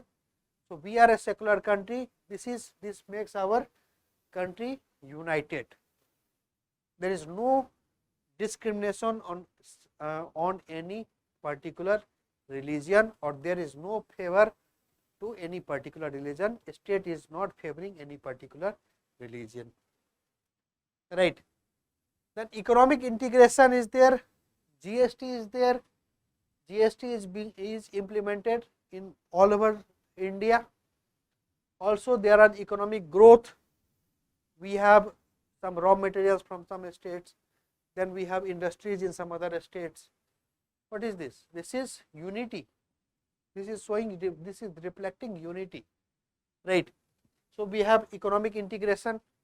Some states are more dominating in manufacturing sector, some are more dominating in service sector. So these are integrating all together. We are dominating in all the fields, whether it is primary sector, secondary sector or tertiary sector, right. Then there are fairs and festivals, isn't it? So these fairs and festivals, different kinds of festivals are there. Hindus have different kinds of festivals, Muslims have different kinds of festivals, Christians have different kinds of festivals, right. Castes have different kinds, different caste category have different kinds of festivals.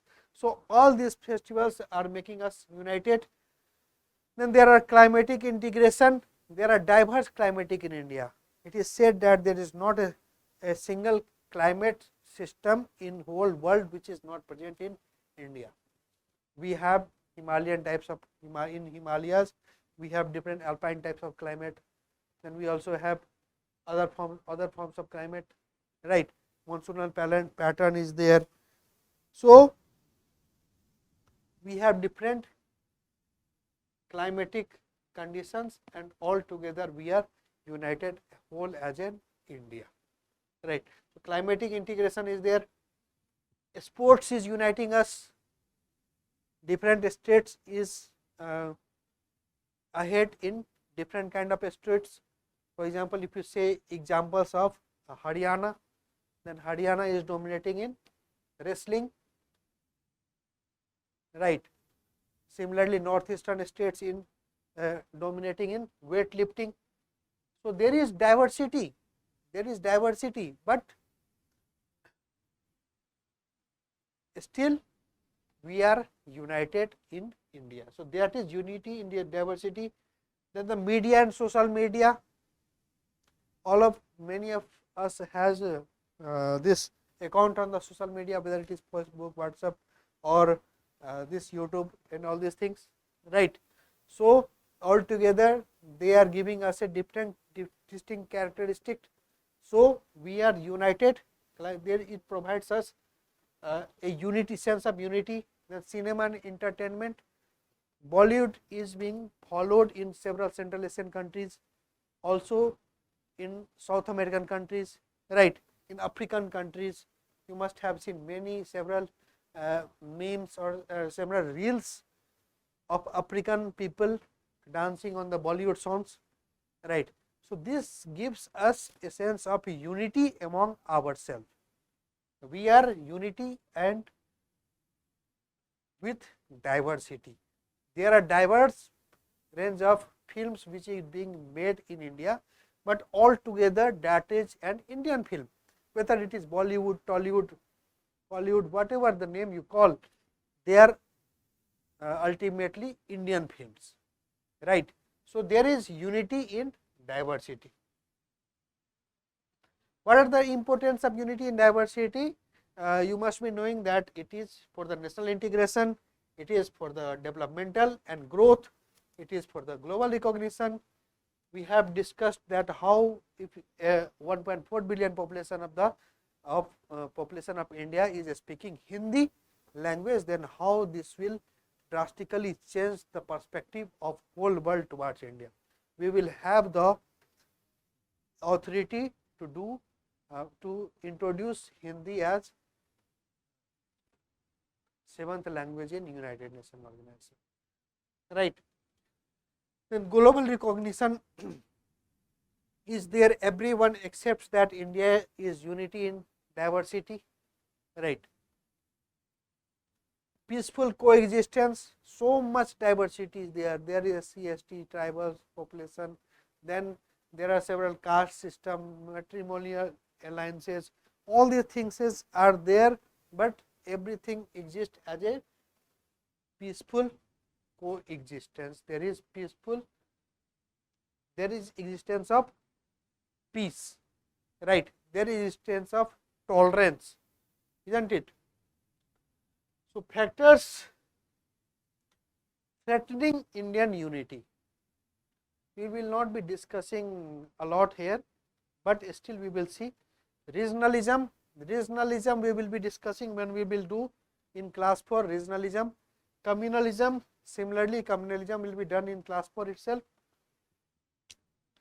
Developmental imbalance is there, because every region of the country is not developing at the same rate. Western states are developing faster than the eastern states. Northeastern states are still backward in nature, right, in terms of many things because of the connectivity, right. So, all these there are developmental problems. There are inter-religious conflict because of the religious fundamentalism. Some sections of the society are there which is performing such kind of the activity, and because of such society, whole community, for example, some section of the Muslims can be there which is promoting hate, but whole Muslim community, then it is said that the Muslims are promoting hate, or some sections of the Hindus may be there who is committing violence, but then whole community said that whole community is doing violence. So, such kind of inter-religious conflict can be there.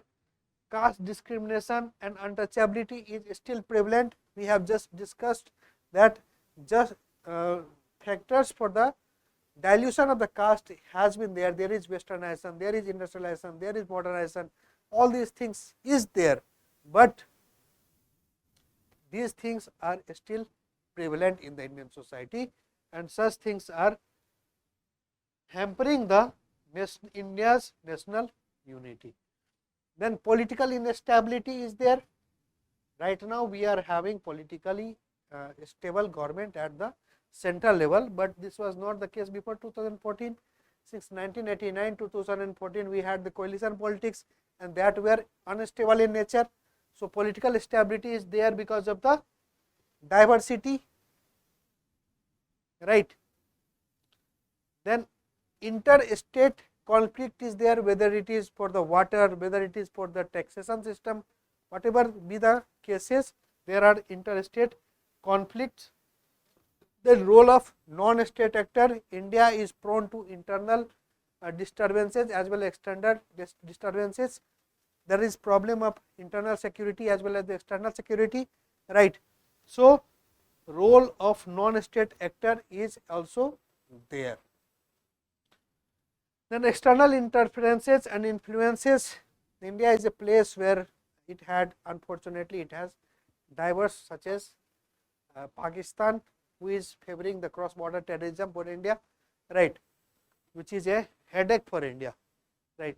So such kind of activities is promoting unity, such kind of activity, such kind of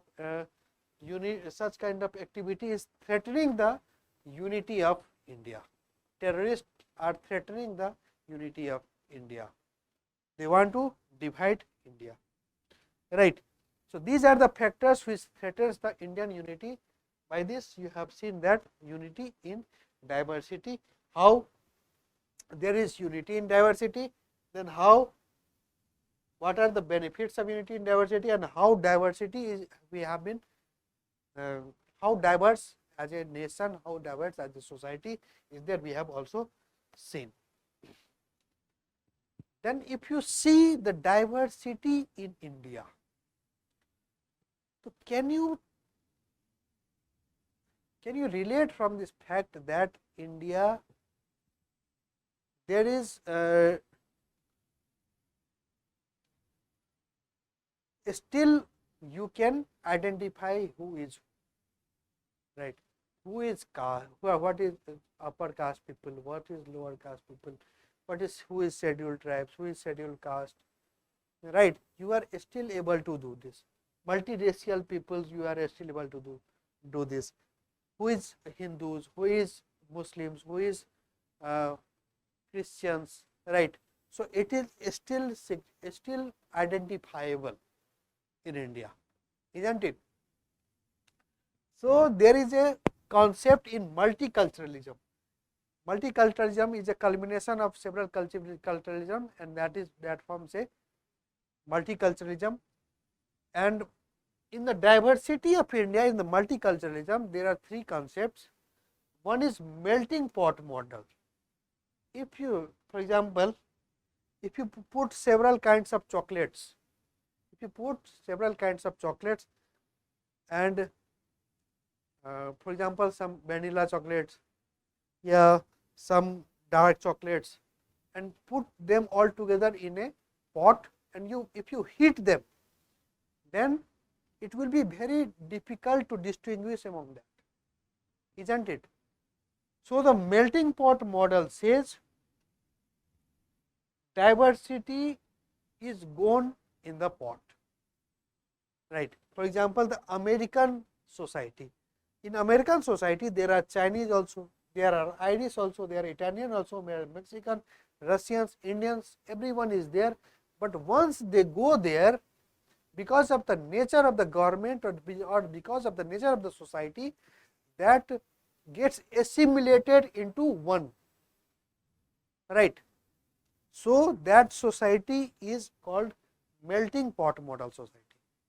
There one individual person is not identifiable as other, because once they get American citizenship, they will have to practice, it is known that they are practicing Christians, right.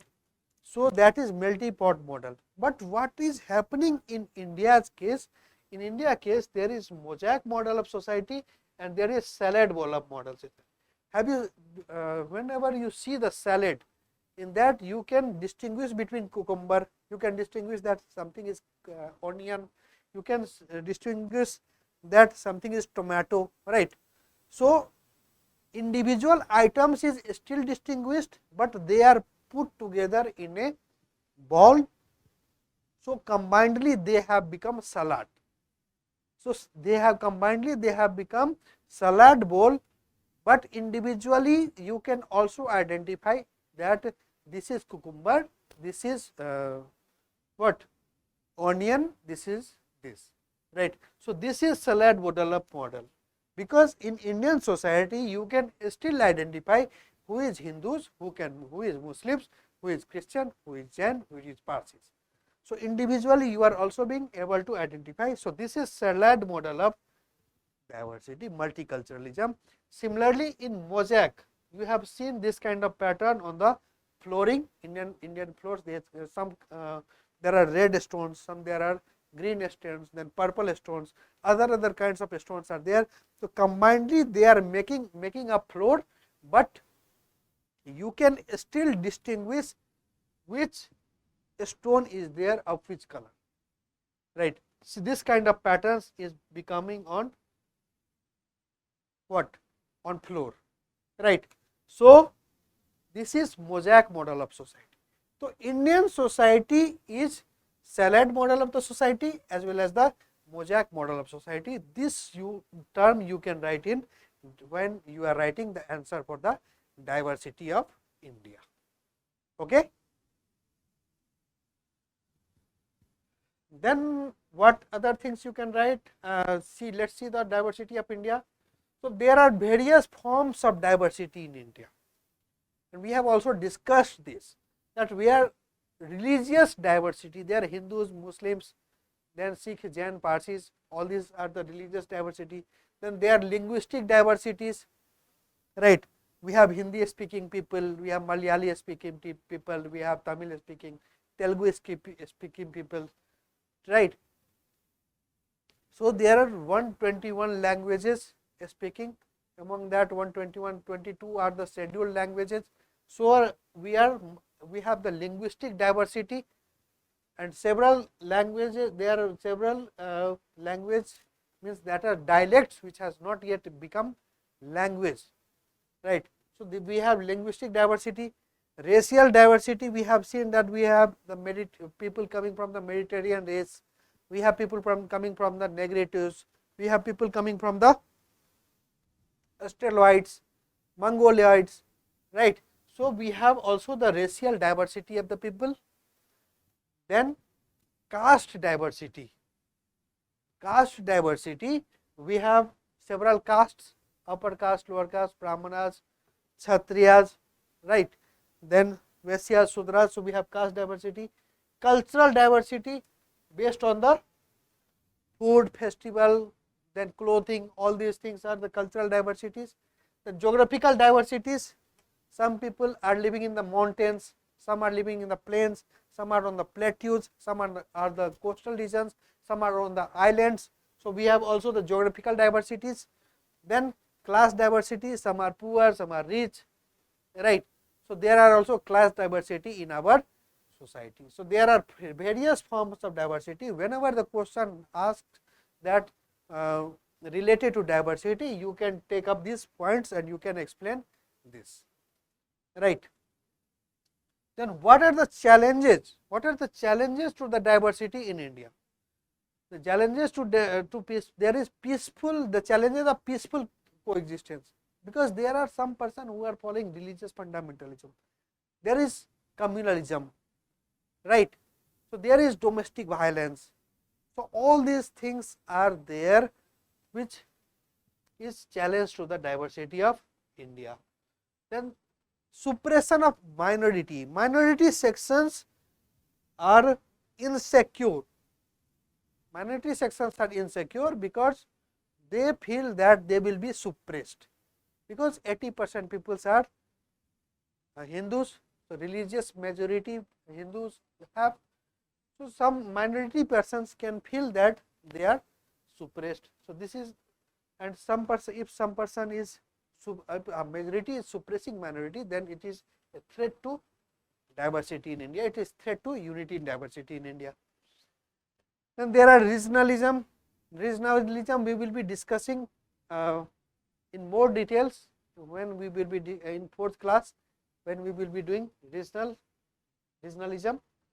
right. So, diversity, the regionalism is also hampering the diversity of India, because it is giving a feel to some region that they are being left alone, or they are not mainstreamed, or they are not having equal opportunity, or they are not equally prosperous as other region of the country. So, possibility of the communal violence, in communalism we will be seeing this in more details. Communal violence like the Muzaffarpur violence, like the Godhra Kand, like the anti-Sikh riots. So, all these were the communal violence. So, this can be possibility. So, this will hamper the diversity, this will hamper the unity in diversity, right. Then we have talked that there is no one religion, though there is no one language which is being spoken in pan India, right.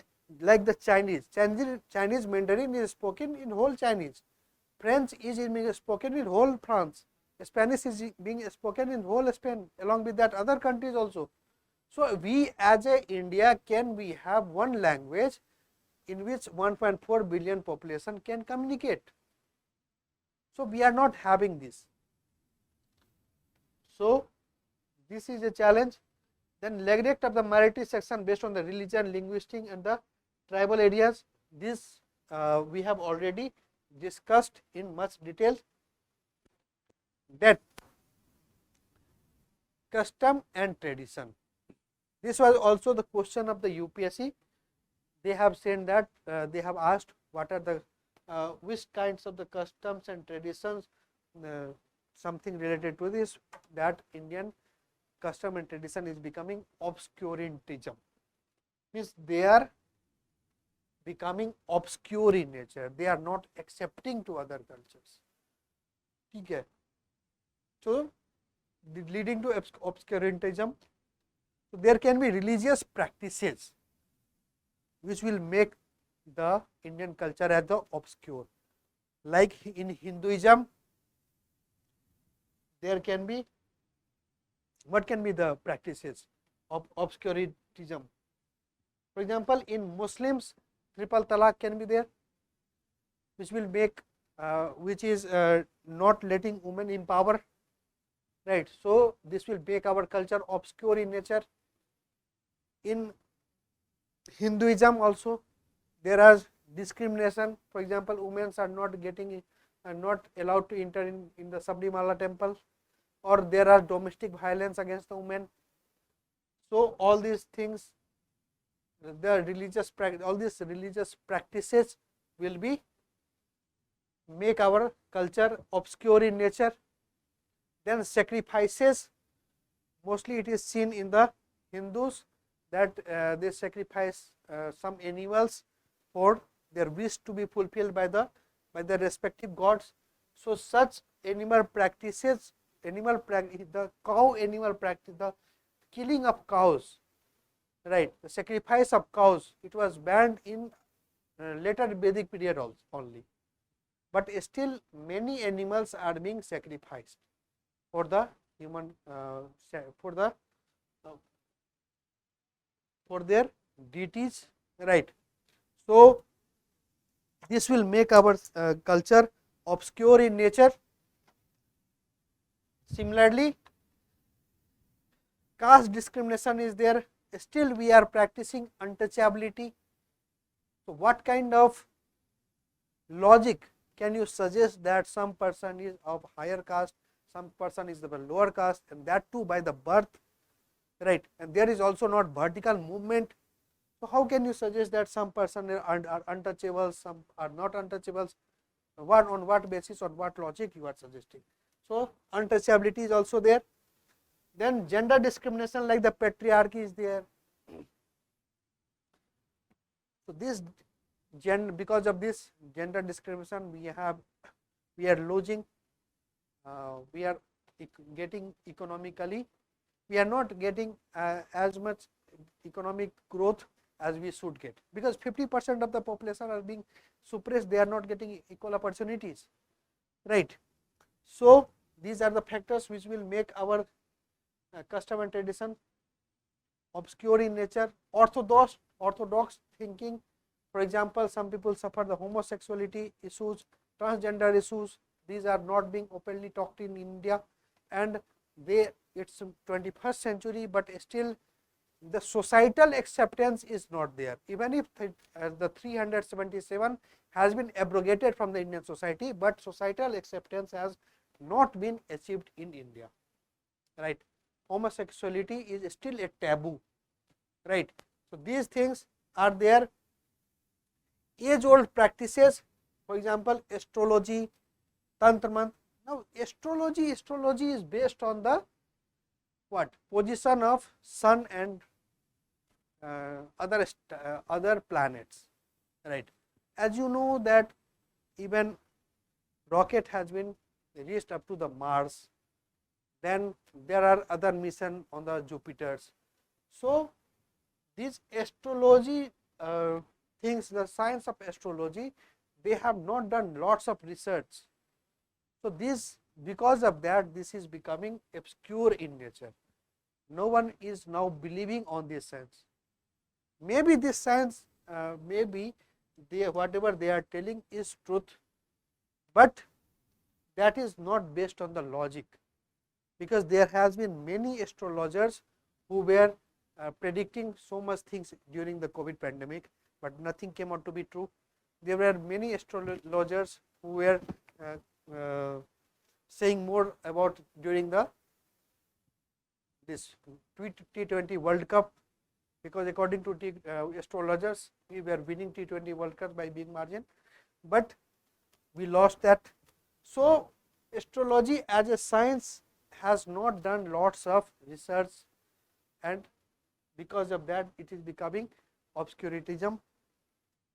Tantra mantra and witchcraft, this has also been still been practiced in India, right.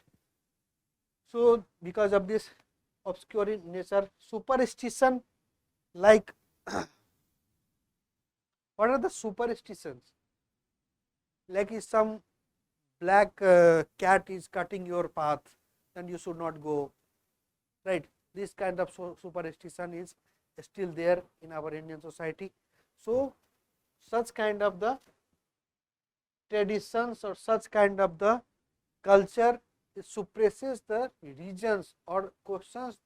It is not as per the logical, it has no logical expressions, it has no logical explanations.